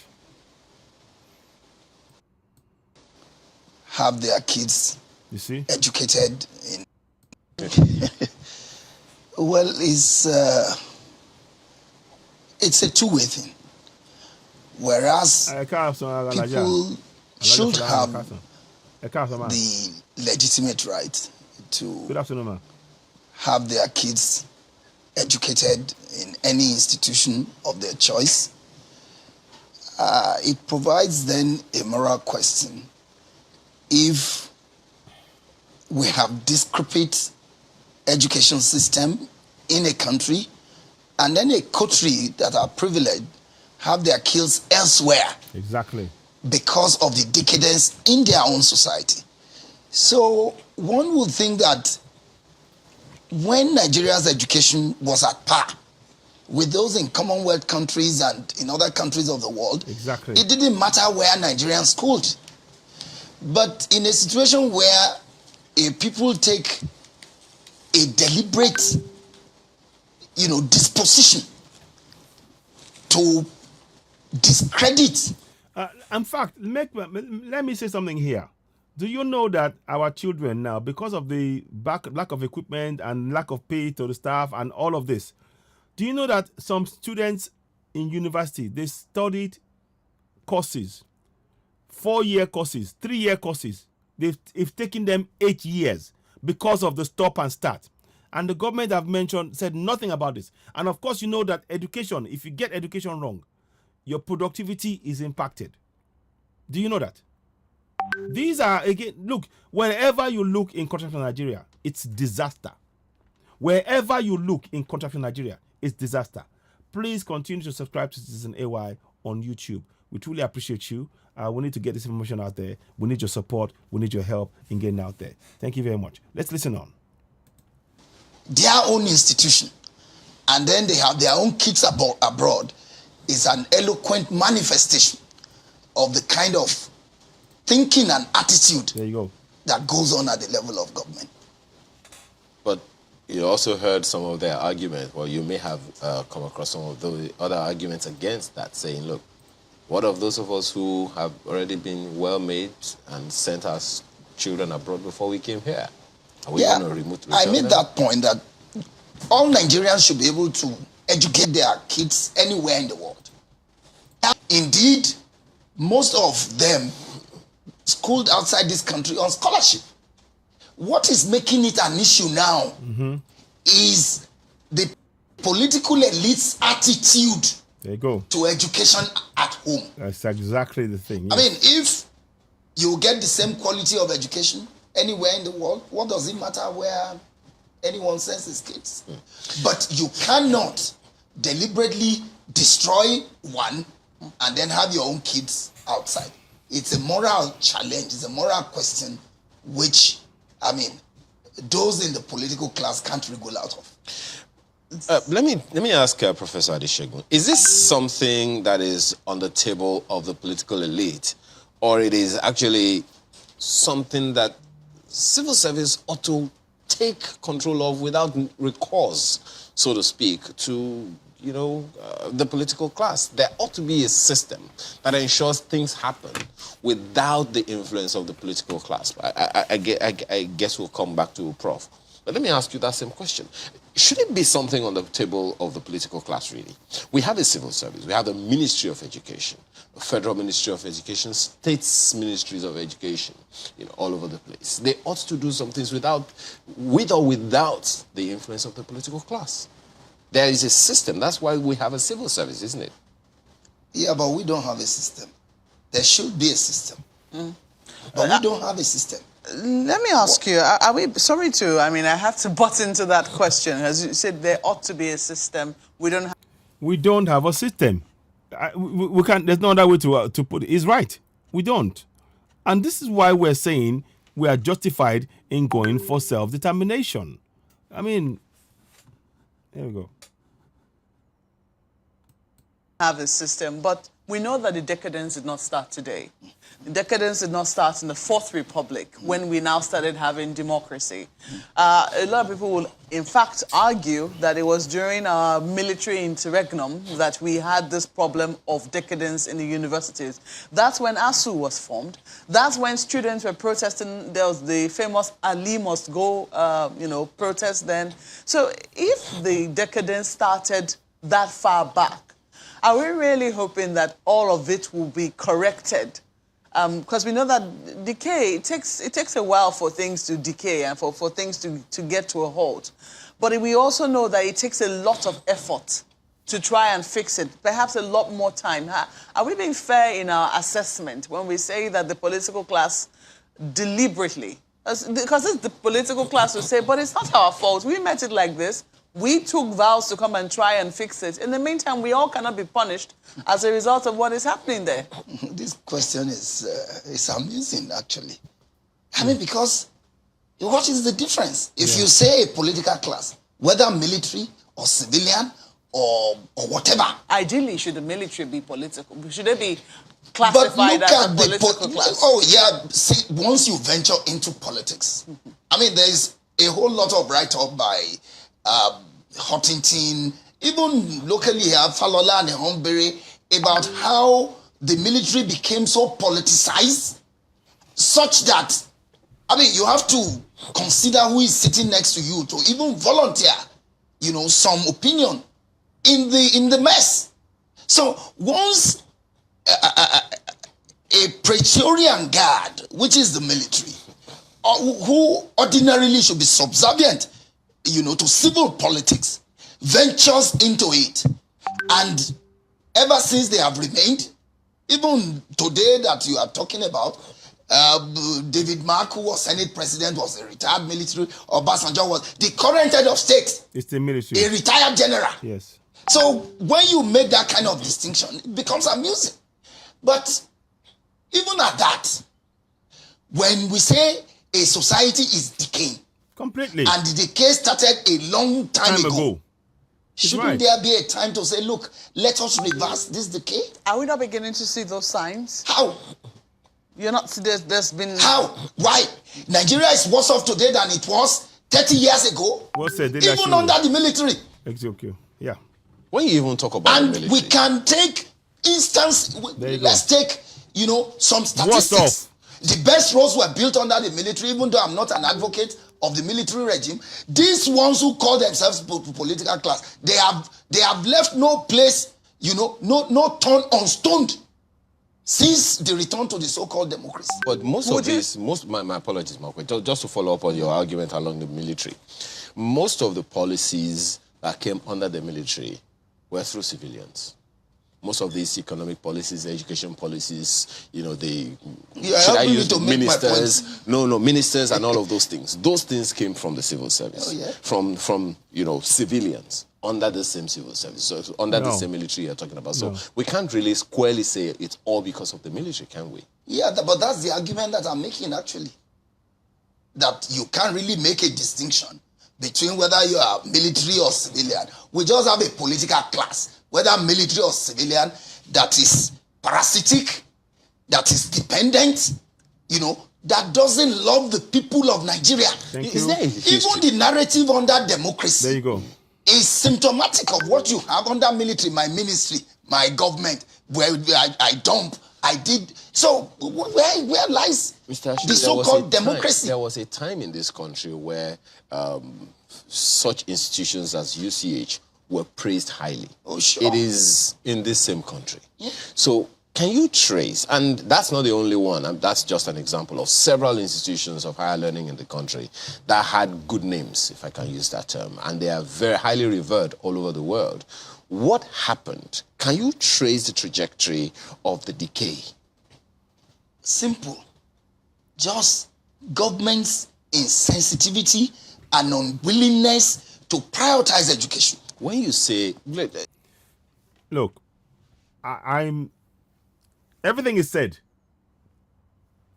to the gentleman is on point. And this is what we've been saying over and over. I'm actually glad that this has been said live on air in channels. But you can see they're trying, the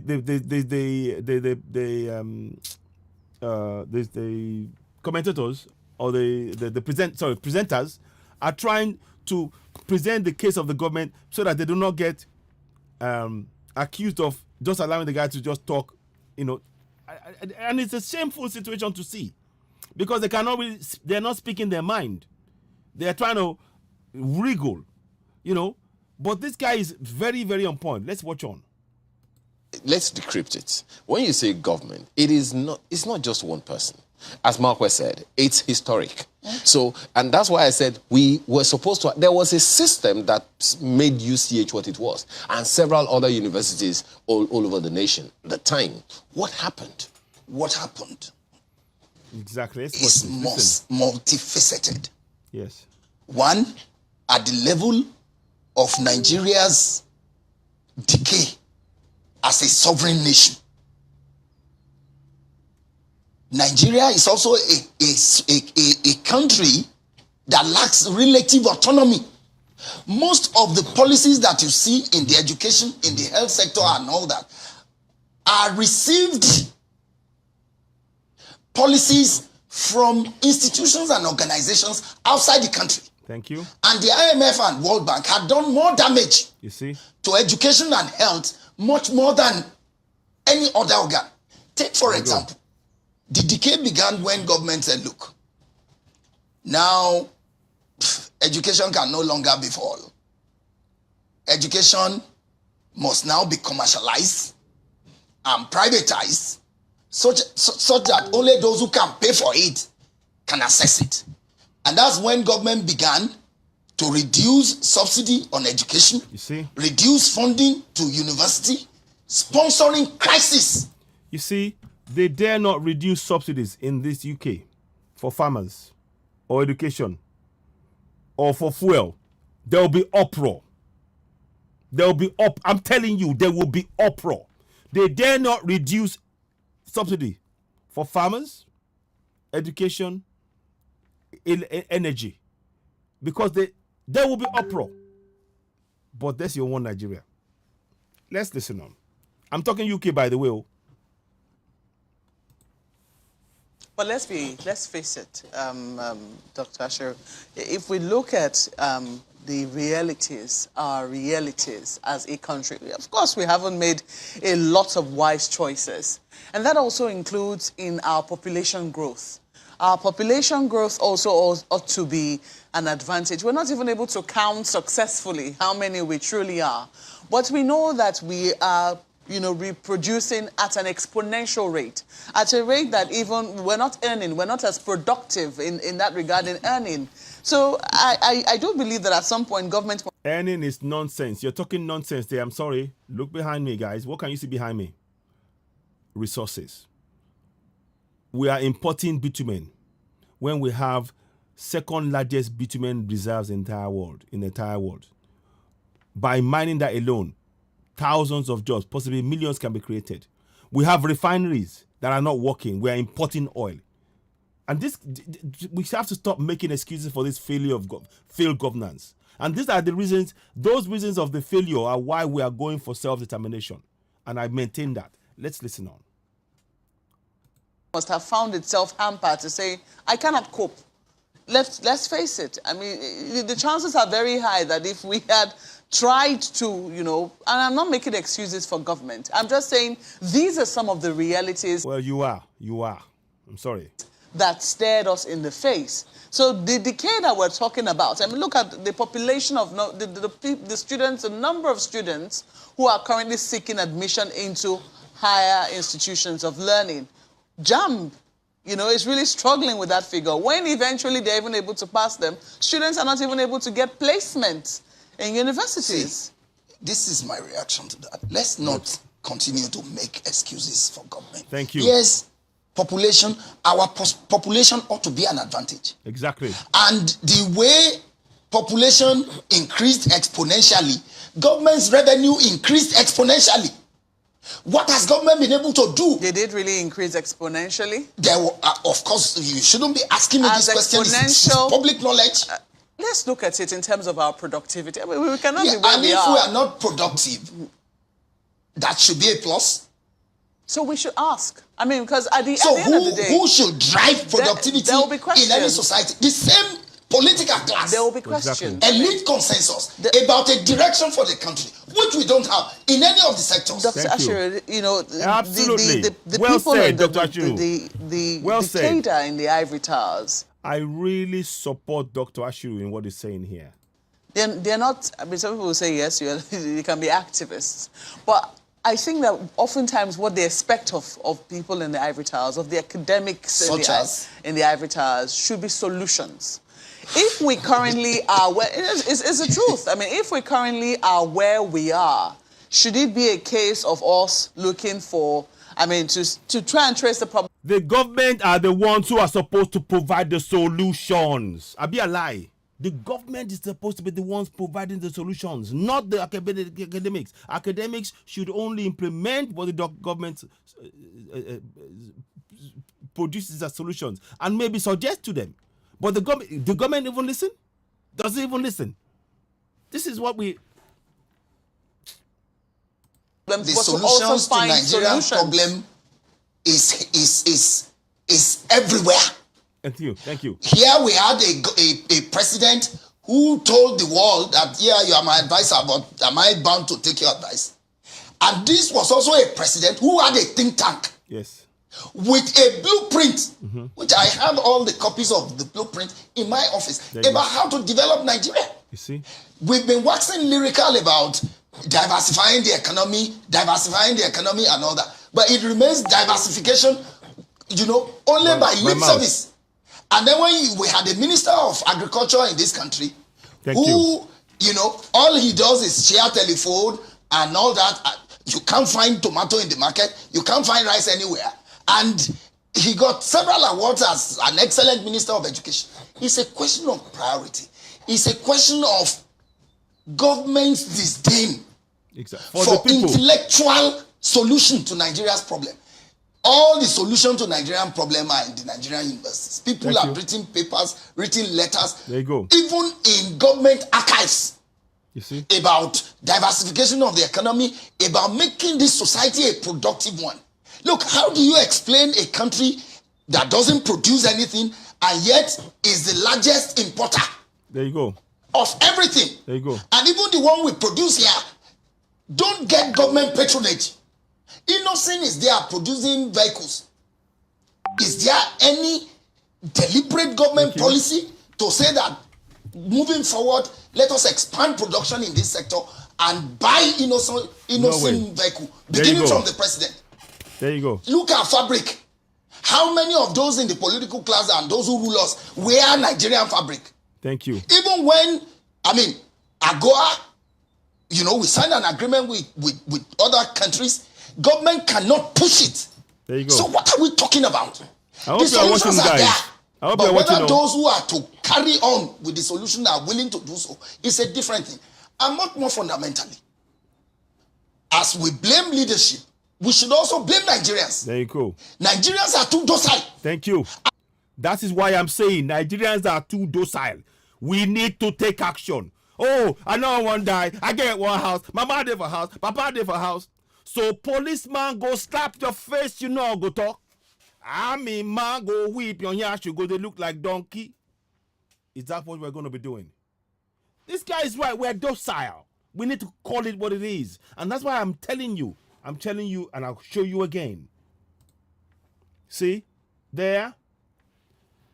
Olúkúlùkù èèyàn gbọ́dọ̀ ní ètò sí òmìnira tí ọ̀rọ̀ sísọ pẹ̀lú òmìnira láti di àwọn èrò àti láti gba àti fífún àwọn ìmọ̀ràn pẹ̀lú àlàyé láìsí kíkọlù ìgbòho kò ṣe aburú. Exactly. So that's in Yoruba. Let me go and give you the English one and translate it and read that to you. We need to really wake up. We are too docile. That's what I'm saying. The religions of Islam and Christianity have been so harmful. I don't care what anybody says about it. If you don't like what I'm saying, you can leave my page. I'm standing by it. You can leave my page if you don't like what I'm saying about that. I'm really sorry about this, but I'm just really riled up right now. It's the fact of the matter is that we're docile, and he hit the nail on the head. There we have I'm showing it. People should grab the screen grab this. Every person shall be entitled to freedom of expression, including freedom to hold opinions and to reason and impart ideas and information without interference. It states it. These are the facts. And that Dr. Ashu is right. Let's listen on. And they take all kinds of bullshit from those who rule them. See? How do you have what the Minister of labor and on productivity yesterday. Yes. Look at the arrogance. Yes. Look at the utterances. Yes. My ministry. My ministry. There's no minister who wants a ministry. Exactly. All the ministries belong to the Nigerian people. But isn't that how to take responsibility? By personalizing a ministry? Isn't it his ministry? It is not his ministry. What is Malquest saying? What is Malquest saying? Is it his? What is Malquest saying? Are you guys listening to what is being said by this? Wow. Let's listen on. Anyway, let's listen on. He's only a public servant in that ministry. Dr. That ministry so belongs right. to the Nigerian people. Exactly. And when Nigerian people say this is what you are doing is antithetical to the spirit of development in the country, what he needs is a review. Would you not say, Dr. Ashiru, that... And not on that a same blatant issue, rationalization. On that same issues, would you not say that your office is your office? Your office is not your office. Your office. I don't have an office. I don't have an office. But ASU is your school, isn't it? Yeah, no, ASU, Unilag is my school. The office there belongs to Unilag. So Unilag... And Unilag belongs to the Nigerian people. Exactly. So Unilag is not I am only a tenant in that office. I can be kicked out of the place anytime. We are all tenants in the world. I mean, but also, why would any minister come and say this is nonetheless? I mean, in a manner. You see, the way I wish Malquest wouldn't do this. I wish she wouldn't be trying to. It's almost trying to make the thing a joke, because the guy is absolutely on point, and they are stopping him from his flow, from his hitting home with hard points that we need to hear. We are too docile. He's right. Of speaking, and I think that sometimes it's about context. I'm not making it, and I'm not. In fact, I'm not the minister spokesperson. You see now. You see, she realized. I'm glad that you realized, Malquest. So yeah, I'm glad you realized. Let's carry on. But the point I'm trying to make is that, you know, some people will say it's a matter of speaking, and it's a manner of speaking. In my ministry, in my office, it's a mindset. In our office, you can't hear an American president say it's his office. Go and check the narrative. Okay, well, we can always go and check that out. I'm sure that there are people who will go and be checking out. But let us see if Professor Abiodun Adeshegun is with us now. Do we have that confirmation? Yes, Professor Adeshegun. Well, thank you for joining us, Prof. Thank you very much. I'm almost certain that you've been listening to a bit of what we've been talking about. Well, the whole conversation is about improving tertiary education in Nigeria, and that those who are for or against foreign education for students. A nation without a functioning educational system is not a nation. It's a slave camp. Nigeria is gone. We need to go for self-determination. Listen on. Those who are arguing, you may want to first of all add your voice to that argument in the House of Representatives that children of public officers should only school in Nigeria to fast-track development of the education sector in the country. What's your take on that? Thank you very much. I think that maybe we should look at this whole matter from a different perspective. In the Japanese history class which I teach, I remember that when Japan started the railway system in the 1880s, they immediately involved the private sector, so that as government was putting in some effort, private sector was also helping to develop the railway system in Japan. That's as far back as the 1880s. The fact is that the way our educational structure is now, the government alone cannot be able to really fund it adequately. That's not the point. That's not the point. The sole player in that field. You see now. Look, we have, according to the statistics from the National Bureau of Statistics, we have 600,000 placements in our universities as currently situated.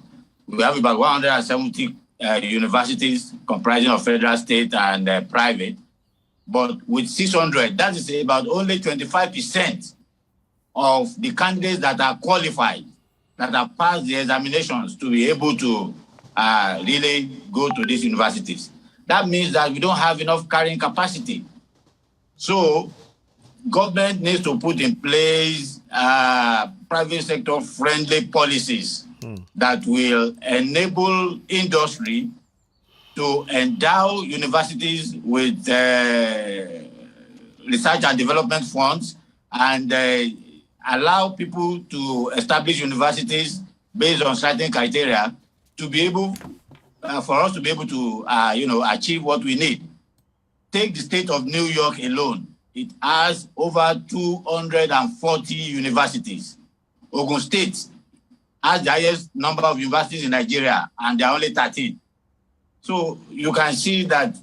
That's not the point. That's not the point. Yes, all hail Biafra, all hail Jua. Yes, my brother. Yes. The placements are not there. So you cannot stop anybody who wants to go and train in Ghana or in the UK or in Germany from going to school there, because the placements are not just there, and we cannot really admit all the students that we have that are successful and that are capable of entering university matriculation.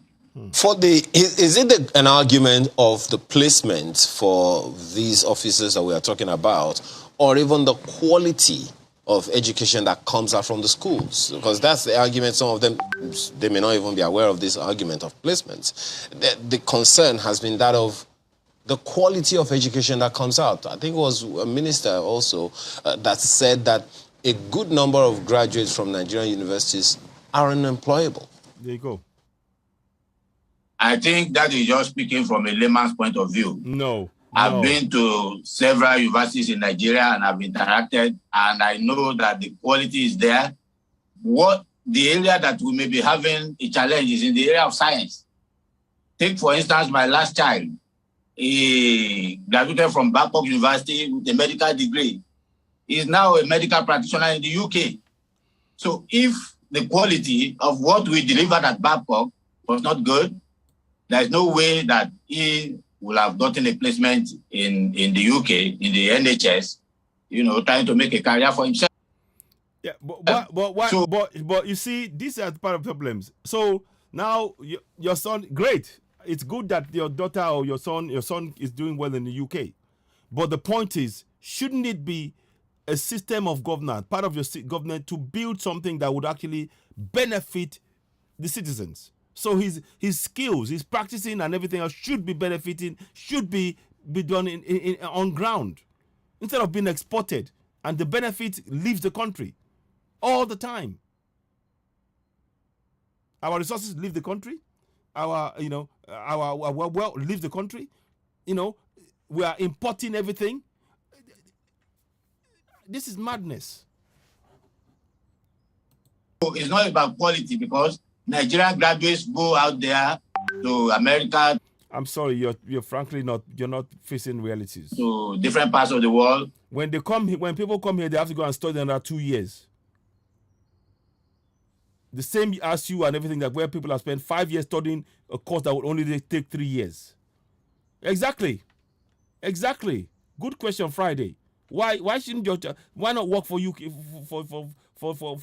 Nigeria? And they do very well in their postgraduates, which means that the foundation that they've had in Nigeria is very good.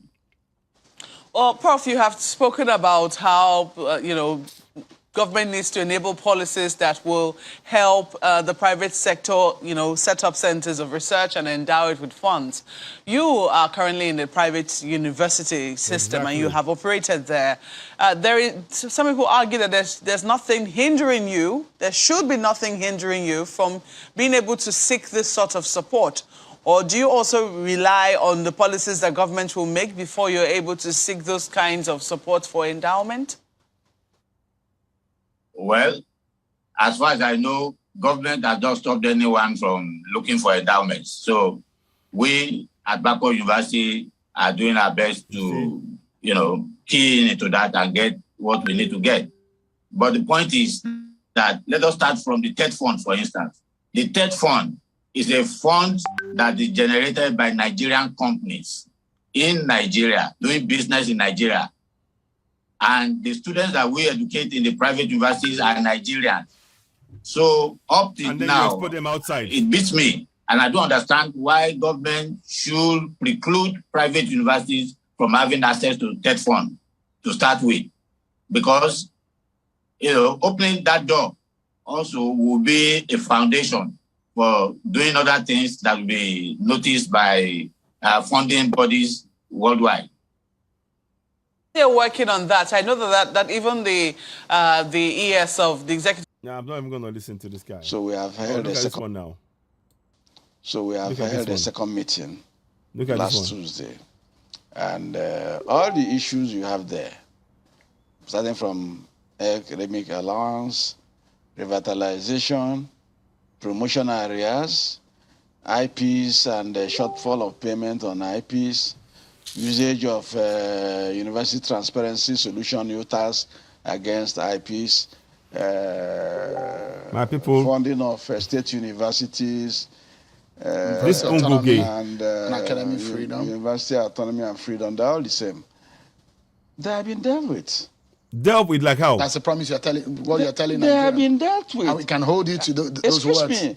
A lot of them have even been dealt with after our meeting in October last year. That's why I said that now I was shocked that they went on a strike. The only place they have a point to hold on to and even do their strike is on the issue of the renegotiation of 2009 condition of service. Right. Because their condition of service was supposed to be reviewed. Are you able to resolve this immediately? Of course, we have fixed a timeline on it. And what is the timeline? And the education has to go back, put up the committee back, because there was a committee on this, and they produced a report, an interim report, or a proposed agreement that have not been signed, because salaries, incomes, and wages raise objections to a lot of things they have in there. Because the things they have in there in terms of allowances were contrary. This is nonsense. Can you guys see this? Oh, man.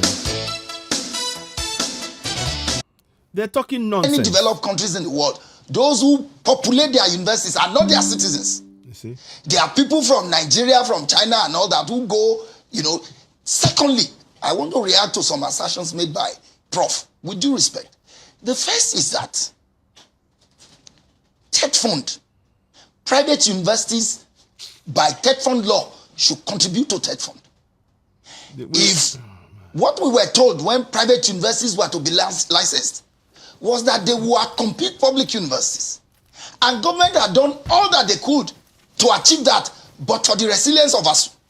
So it beats my imagination if people who thought that they had the wherewithal to establish a university will now come back and be asking for government support to build infrastructure in a private university. By TED Fund law, companies which private universities can fall under are to contribute a certain percentage to TED Fund. In terms of research, you made the point. Yes, if you are a researcher in a university and governments desire development, they can sponsor any scholar, whether from private, faith-based, public, or wherever university, to engage in that. But it also comes back to the question of willingness. In one of our agreements with government, so you complain about funding education.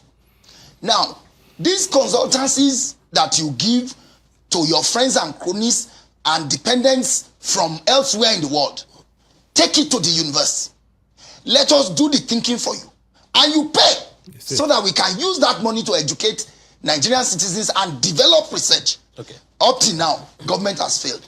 Finally, please, you see, when we talk about the crisis in the education sector, yeah, access is a challenge.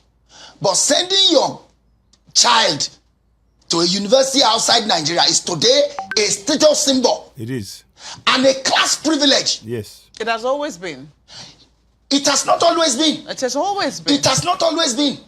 Majority of those who are taking these decisions that are under developing education in Nigeria, schooled outside with government scholarship, not with individual funding. So perhaps there was a time, and even at that time, for people to be able to get government scholarship, you had to be exceptional. Oh, yes. So at that point... Today, the exceptional ones don't get money to go abroad.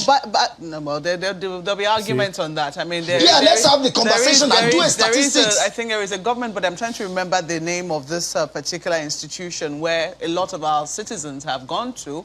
They apply and they get funding at least I know at what level? One or two people. Maybe for masters or for... I'm talking about basic university education. Still, I mean, sometimes, you know, when we give this information, it's extremely important. People are watching us. People don't know this availability. When my cousin told me, it was the first time I knew that such a thing existed. Which one? I'm trying to remember the name of the... Yes, I'm trying to remember the name of the institution, and that's also, which gives you are also funding. even helping me to make my point. Look, in Unilag... You were talking about class, Mr. Ashley. That's why I interrupted you. You were talking about class and how education, university education... Even to educate your word in Cotonou here now is first a status symbol. Then, so maybe it has now changed to a status symbol of economics. An economic status symbol. But then... And there's also the government policy that if you school out of Nigeria, it's added advantage.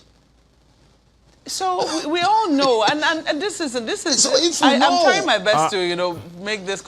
I think there is he's hitting a really close point here. One, maybe it's to do with our own word and whether they're abroad and everything, and kind of I don't know. What are your thoughts? Because it seems like he's defensive about it. He's not making it personal. He's only talking about what is happening. I don't know what are your thoughts on this? Anyway, I'm just gonna, I don't know. It kind of, there's something that is really not, let's have a look at it. Let's listen anyway. As conversational as possible and as, not as confrontational, because it's supposed to be... I'm not being confronting, I'm deploying facts. And nobody, you are not able to push this argument because they are counterfactual. It's a discussion that we're having, Dr. Ashik. You see, they don't want him to be speaking facts. They're trying to control what he's saying. You talked about how university education should not be for everybody. You talked about how university education is not for employability. But that is not what we were told. I mean, this is not how we have socialized our university education system. When our universities started in Nigeria, it was so that we could fill certain cadres within and certain needs in our country. Isn't that correct? And so it was a lot of people aspired that their children should go to universities so that when they finished, they could get jobs. Wasn't that how it worked? So if there is a counter-narrative, we shouldn't deploy that because we are socialized into that. If that and it's first taking out the reason, the tear for setting up a university. So if that is the case, if we now say that this is not how it ought to be, let us go back there. And we see that a lot of our people are going out with the resources which could come. We all know that going abroad doesn't come cheap. We know that a university education abroad is not cheap. Not everyone can afford it. In fact, perhaps a very minute percentage of this country can afford it. If that is the case, is it really right that we watch, because as a result of what is happening in our own university education system, that all of these monies are ferried out of our country, valuable resource that we could keep here and manage because of how our structure, our university system Nothing is working in contraption Nigeria. Who is doing the watching? Those that are supposed to enact policies, develop the local education system, the national one, are the ones deliberately destroying it and taking their own kids out of the country. So you see, the challenge is There's a constant argument for subsidies in our education system, especially at the university level. And government says these subsidies are not sustainable. It is time that we begin to find alternatives. From the 2009 agreements, we also know that there was also the Wale Babalakin committee, which was supposed to, also look at what was happening in the education system and find alternatives to how this should be funded. It would seem that that collapsed. The reasons are still very unclear, but it would seem that there is that resistance to try and get funding from elsewhere apart from government. There is a belief that government can afford all of it. Is that correct? You see, I think that what they are trying to do is to push a particular narrative. And you ask me a question, you won't allow me to answer. And then you will raise another question and shift away from that. I think that if we really want to have a conversation, the way you have talked about it, it is important to allow us exhaust our thoughts and then move to other issues. I know that the issues are legion and we may not be able to talk about them within a program like this. Now, to respond to your question, there's nothing like Babalakin Committee.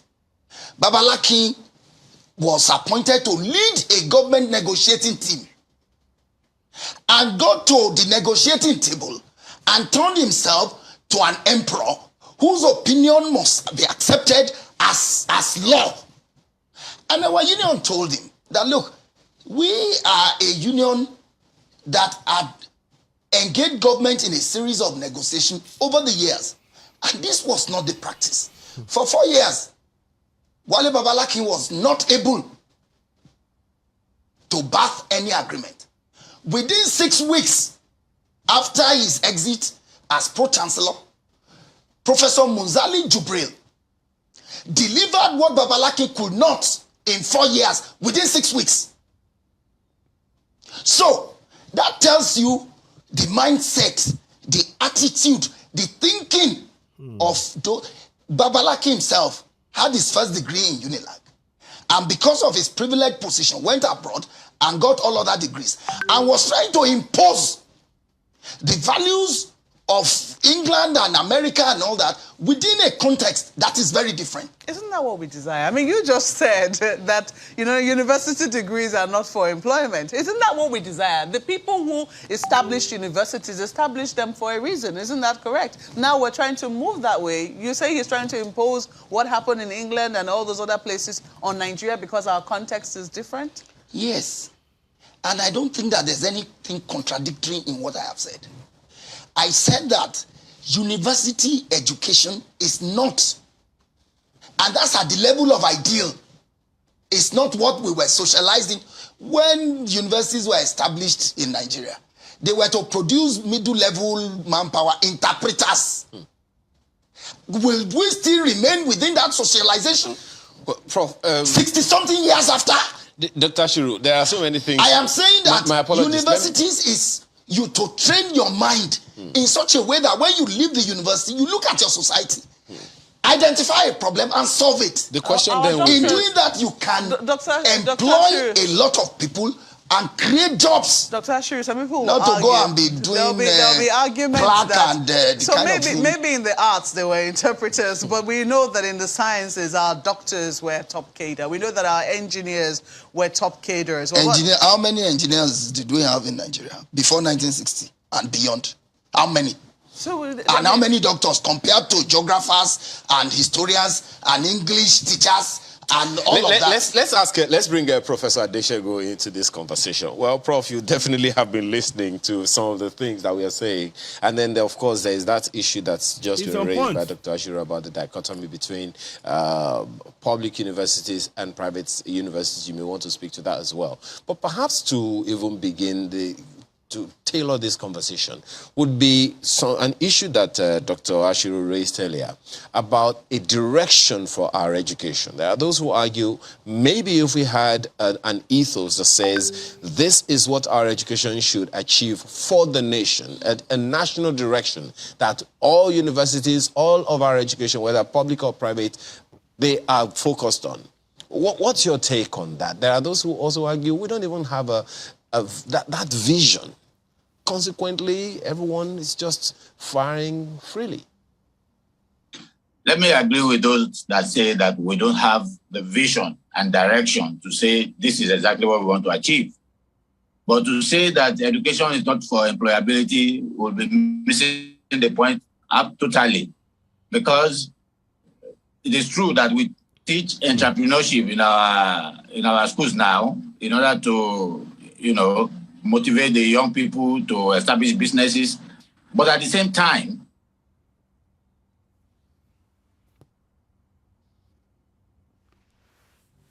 yeah, it's frozen. Okay. I'm pretty sure. For example, a good plumber, you should be able to function effectively in that area within our society. Today, if you look at JAMB tells you to pick a form and take in order of priority, you take one university, one polytechnic, one monotechnic, one college of education. Which means that even government had, done that categorization within their own conception in the area of priority, and they put education last. So is there then a vision to that? Well, don't answer that yet. Let's quickly take this. I mean, we have breaking news coming in now that a Max Air carrying over 450 Nigerian passengers, mostly students from Romania, has landed at the private jet terminal of the Nnamdi Azikiwe International Airport. The passengers are said to be Nigerians who fled into Romania from Ukraine in face of the Russian invasion. Again, Max Air carrying over that's good. 450 Nigerian passengers, mostly students from Romania, has landed at the private jet terminal of the Nnamdi Azikiwe International Airport. And the passengers are said to be Nigerians who fled into Romania from Ukraine in the face of Russian invasion. It's certainly heartwarming to get this news that at least some of our students who have been stranded in Ukraine, and lots of them making their way into these countries, Romania, Poland, and other neighboring countries, are now being able to come. And because of the issues raised by Dr. Ashiru, where the failure of government to provide the conditions conducive for education from the primary to the university level, this is why people have left the country. And unfortunately, they're going to come back into the same mess that they tried to escape from. This is one of the reasons why we have to go for self-determination as Southerners. We really have to. We cannot continue to be in a system that's designed to enslave us and for us to be quiet. That's why I keep saying the only thing we left now is our voice. And we need to use it, and we need to use it collectively. That is how we can free ourselves. Go for self-determination. Nigeria is a failed nation. Come back home successfully. So certainly, I'm sure that this is certainly news to cheer for all of those who have been, anxious about the fate of their loved ones who are stuck with around that axis in the crisis. At least for these ones, I think that their anxiety certainly has been resolved, and we hope that there'll be many more flights. I think there'll be a few more flights to evacuate, especially after that vote by the president. $8.5 million. That's no small money. Exactly, to bring back home Nigerians who have been stranded. $8.5 million. How many? How much? The question is, I'm sure somebody from somewhere is making the money from that. Again, unfortunately, governance don't in Nigeria, as you all know, it's all about contract. Oh, if you get your cut, but maybe half of that money is going to go into one person's hand. Let's watch on. As a result of that particular crisis, so this is news for you. 450 of them.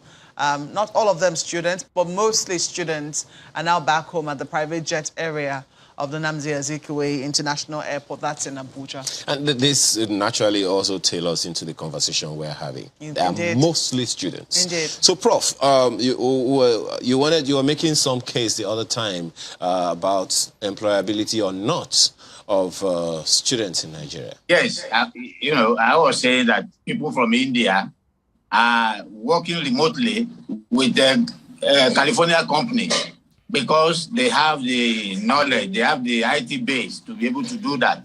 So to continue to argue for these polytechnics and monotechnics is not the way to go, because right now they are not relevant. Will you find in hospital employing nurses that are Prof, from the... If you can hear me, Prof. If you can hear me, Prof, is that to say that the monotechnics and polytechnics are not relevant? Why not develop them into universities of technology, where they can still do the same thing, but get additional knowledge that will make them more capable to do what they need to do? So this is the way to go.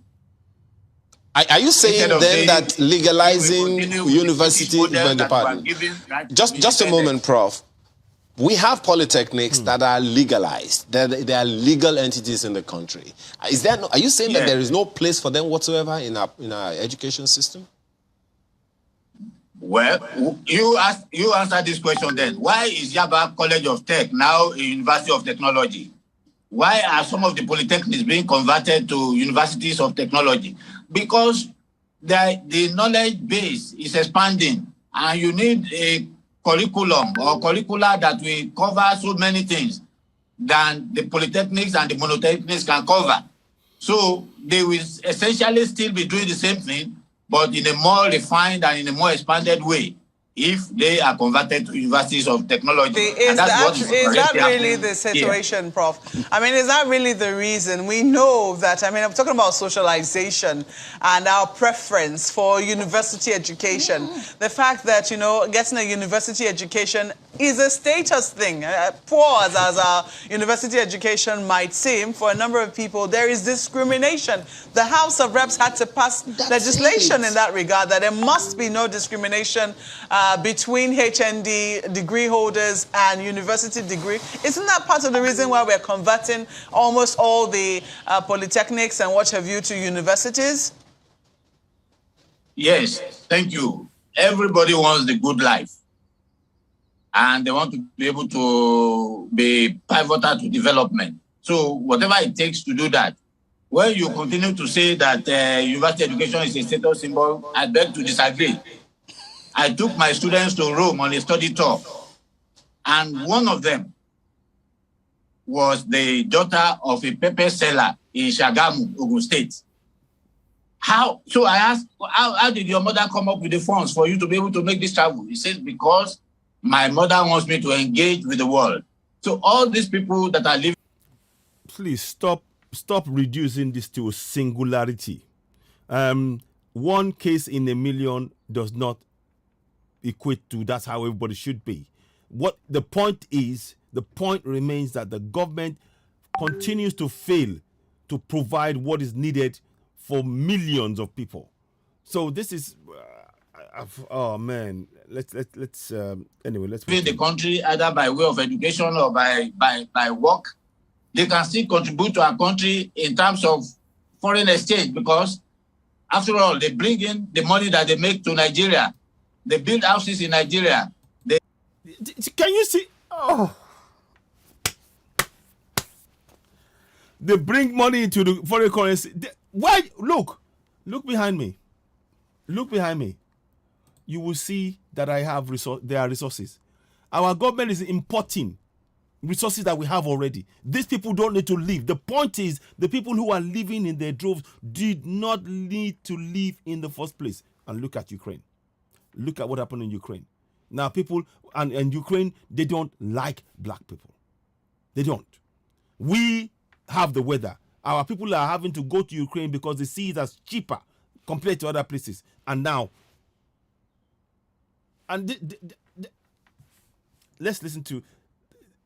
They establish businesses in Nigeria. So we need to think globally and understand. Prof, you have made the point, as far as I'm concerned, about being a status symbol. I mean, when you spoke about her mother being a pepper seller, you knew immediately that, you know, it would have been very difficult for her to be able to come up with those funds. If she had said her father had a university degree, you might not have questioned how she was able to come about the funds to travel.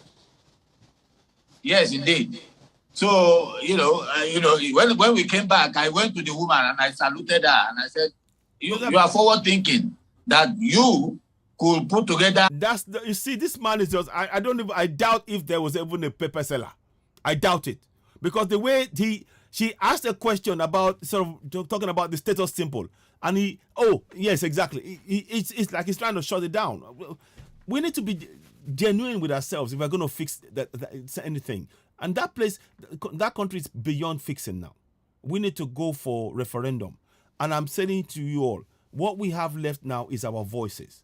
These people in power are there to impoverish and enslave us in our land. And until we all grasp that point and begin to work together as Southerners, I'm imploring Middle Belt, Igbos and Oduduwa people, myself, to join forces, work together. We need to stand together and go for self-determination. We have been imprisoned in our own land. I don't want to listen to this guy, but I would just, only for fairness, I will listen, just because I want others to listen as well and make your own opinion. But what he's saying is, it runs counter to anything, to even talk about bringing the money in. That's not the point. The people living this contraption in Nigeria, we left because we were prevented from accessing the resources that you see behind me that would have been used to improve our lives, create millions of jobs. Bitumen, as I speak, is being imported. 4 million tons every year. And we have it by the bucket load. Second largest bitumen reserves in the entire world. That's a waste of money. Oil, refinery. Why we have foreign refineries, none of them working. We're having to import oil. And you tell us that. Is that development? That's a backwardness. Nigeria is a fraud. Cooperative money, Esusu, in the marketplace to send your child to Rome. That means a lot, that you know really the value of education and you know that you want to give this girl. The government should make sure that the conditions of that of which she's marketing is conducive, and in fact, the government should be subsidizing her, the mom in that case, not just saying, oh, they're where they are and they're surviving. The government should be making the people have a comfortable life, be able to enjoy the resources beneath their feet, not preventing them. And this government is engaged in starving and oppressing and suppressing the citizens. And that is why we're going for self-determination. A chance. As we speak now, the girl is out of the country and is working in the United States. And is that something to be proud of? The girl is out of the country working in the United States. What's the point? That's a status thing. We are talking about building our own economies back home.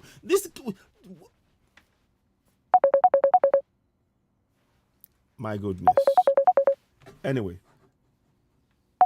Oh, 1 second, please.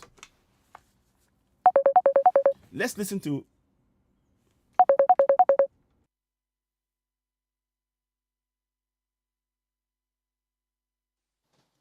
So it's going to add value to the mother, it's going to add value to Shagam society, it's going to add value to Nigeria. Even though I mean, some people will say that there might be some questions with the examples which you have used in terms of the fact that almost everybody is out of this country working. I mean, you talked about your son who's schooled in Nigeria is out of the country. This young lady who's done very well for herself with the support of her mom is out of the country. And that raises another another set of questions. What we're trying to see is how we can improve our education system in such a way that we're not only employable abroad, we're able to add value to our system here. Thank you. And, improve our education system in such a way that we're even able to attract students from out of the country into our country. Exactly. Markwe, that's exactly the point. We should be the people, our economy should be, our education system should be such vibrant of a vibrant nature that others want to come and send their children there. But to have that, you need infrastructure. You need roads, water, light, schools, functioning bridges, healthcare. A functioning integrated system where people can feel that they're living in a proper economy, not an oppression, not an imposed governance, a governance that refuses to allow the people to have access to their resources, the government that imports what we have in our land. That's craziness. That's madness. We need to separate from this contraption. We have to go for self-determination. Let's listen. What are some of the ways that you've given the example of TED Fund? Dr. Ashiru disagrees with you that private universities should be able to get access to that. But what other ways, what other means are private universities looking at, are exploring to see how they can, make it more attractive to even bring students out of this country into the country? Thank you very much. This is a conversation we have every day at Babcock University, that we want to make our university a center of global excellence. And that means being able to internationalize our staff and students so that people... This guy is talking like a businessman. He's not talking like he's not talking about trying to develop what we have, our nation. This is the vision is not aligned to developing in local talents and making them world talents that way, so that we can actually get healthy big returns, huge returns, where such that for people to want, it should be impossible. They should be trying to pay much more money to entice our children out because of the fact that they know that what they have is amazing, instead of us having to queue and go and say, oh, that place is better, and thousands of us trying to go for tiny places in the foreign countries when we have the resources. We got everything we need. It's painful. It is painful. It is painful. Oh, no. So we have to deliberately work towards providing the ambience, the environment to be able to do that. And that involves a lot of money. And this is what we are talking about. You see, it involves a lot of money. It doesn't necessarily involve money. It involves the government providing that situation, 24/7 electricity, safety, security, water, light, toilet, healthcare, all of those things. Those are the things that will make the experience of going to any university in that so-called contraction a beautiful experience, because you know that those things are already there. They're already part of the fabric of the nation. But there isn't right now. So if the standalone, you might have a brilliant university and everything else, but once you step out of there, the infrastructure is simply not functioning. And that's why we're saying we must go for self-determination. We have to. That if we leverage with industry and they are funding some of the R&D that... Listen, it's nothing to do with industry. I disagree totally. I disagree. We need subsidies. In Europe, they subsidize. Farmers are subsidized. Energy is subsidized. Education is subsidized. Many things are subsidized. Because they know that that's the only way to sustain it. Then on top of that, now if you want private business to do it, fine. But there's a strong element of subsidization of things. But we are being told not to do that. And this is nonsense. That we are doing for them, then we have enough money to endow chairs and call people from Yale, from Oxford, from anywhere to come to Nigeria as exchange scholars or exchange students to be able to enrich the system of learning that we have in our country today. Thank you so much, Prof, for that. Let me quickly take the closing comments of Dr. Ashiru. He believes that, leveraging with the private sector is one of the ways to go about seeking endowment. Is it? I know that, at least Unilag has benefited immensely from that, but I'm sure that there's still room for improvement. What other ways is ASU exploring to see how we can even make our own students, especially families who can afford it, stay here? You see, the first thing is to review the entire education system in Nigeria. Thank you. And like he pointed out, with a clear philosophy and direction for the Nigerian education. That's what they did in China, in India, in Singapore, and in all the other countries that are making progress. We have to have a direction. And that policy must be faithfully followed. The example of a market woman in Shagamu sending how many market women, that example is also part of the mindset that is destroying education in Nigeria. Thank you. There are over 1,000 market women in Shagamu. Thank you. If only one is able to raise money to go to home. Thank you. Is that a success story? Thank you. Or to work assiduously to ensure that education is made affordable and accessible by deliberate government policy. It's an endless conversation. Some of us would not have been able to make it to the university if we don't have futuristic and very, brilliant which politicians we expect you, people like Jakonde and all of that. That's actually which we expect you to also, communicate to the students that you are teaching. But for now, we have to thank you very much for being a part of our conversation this morning. Dr. Thank you for all that you are doing for Nigeria and for us. We are very grateful. Channels Television. Thank you. Dr. Dele Ashiru is Chairman ASU at the University of Lagos. We've also had Professor Abiodun Adeshegun, who is Dean, School of Education and Humanities at Babcock University. He is also Professor of African History and History of Religious Education. He joined us virtually from State. Thank you for joining us this morning. Thank you very much. Okay. We're back after now to take on another issue that's equally important. Please stay with us.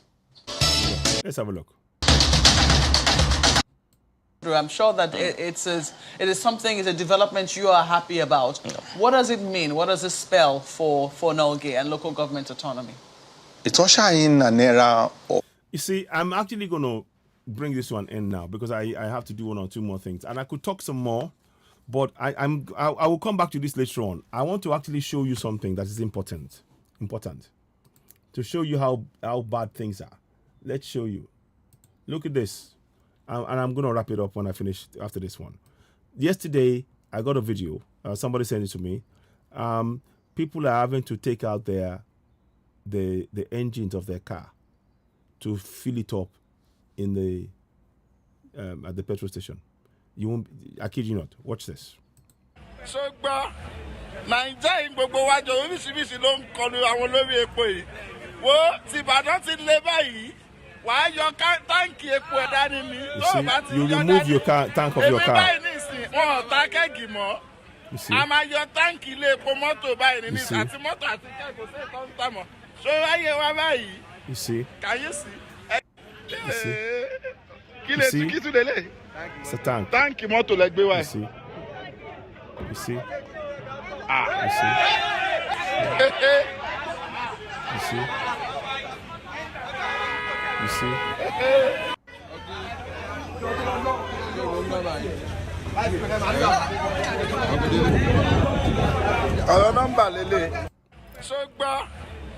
So I play that because I want us to all, I'm going to end the broadcast now because I play that because I want us to really understand how bad things have got. And anybody telling you to believe in one Nigeria is simply telling you a lie. That's one Nigeria. Let me play it again. So just do it. You see? Naija in gbogbo wa jọ oríṣiríṣi ló ń kọlu àwọn olórí epo yìí. Wo ti Ìbàdàn ti lé báyìí. Wàá yọ táǹkì epo ẹ̀ dání ni. Tó o bá ti yọ dání. Èmi báyìí ní ìsìn wọn ò ta kẹ́gì mọ́. A máa yọ táǹkì ilé epo mọ́tò báyìí ní ìsìn àti mọ́tò àti kẹ́gì kò sí ìtọ́ ń tà mọ́. So ráyè wá báyìí. You see? Can you see? They're having to remove the tank from their cars and bring it to the petrol station because they don't want to sell keg anymore. You see? Can you see the madness? You see?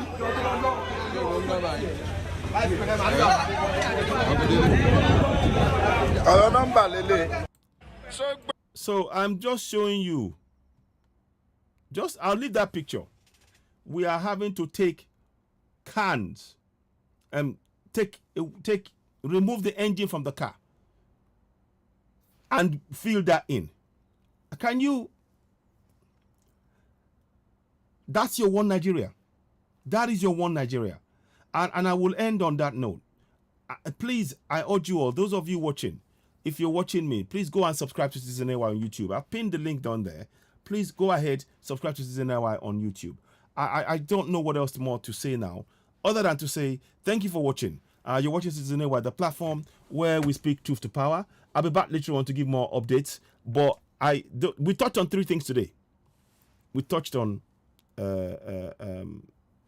electricity, education, and fuel. All of it. It's a disaster in contraption Nigeria. Nothing functions in contraption Nigeria.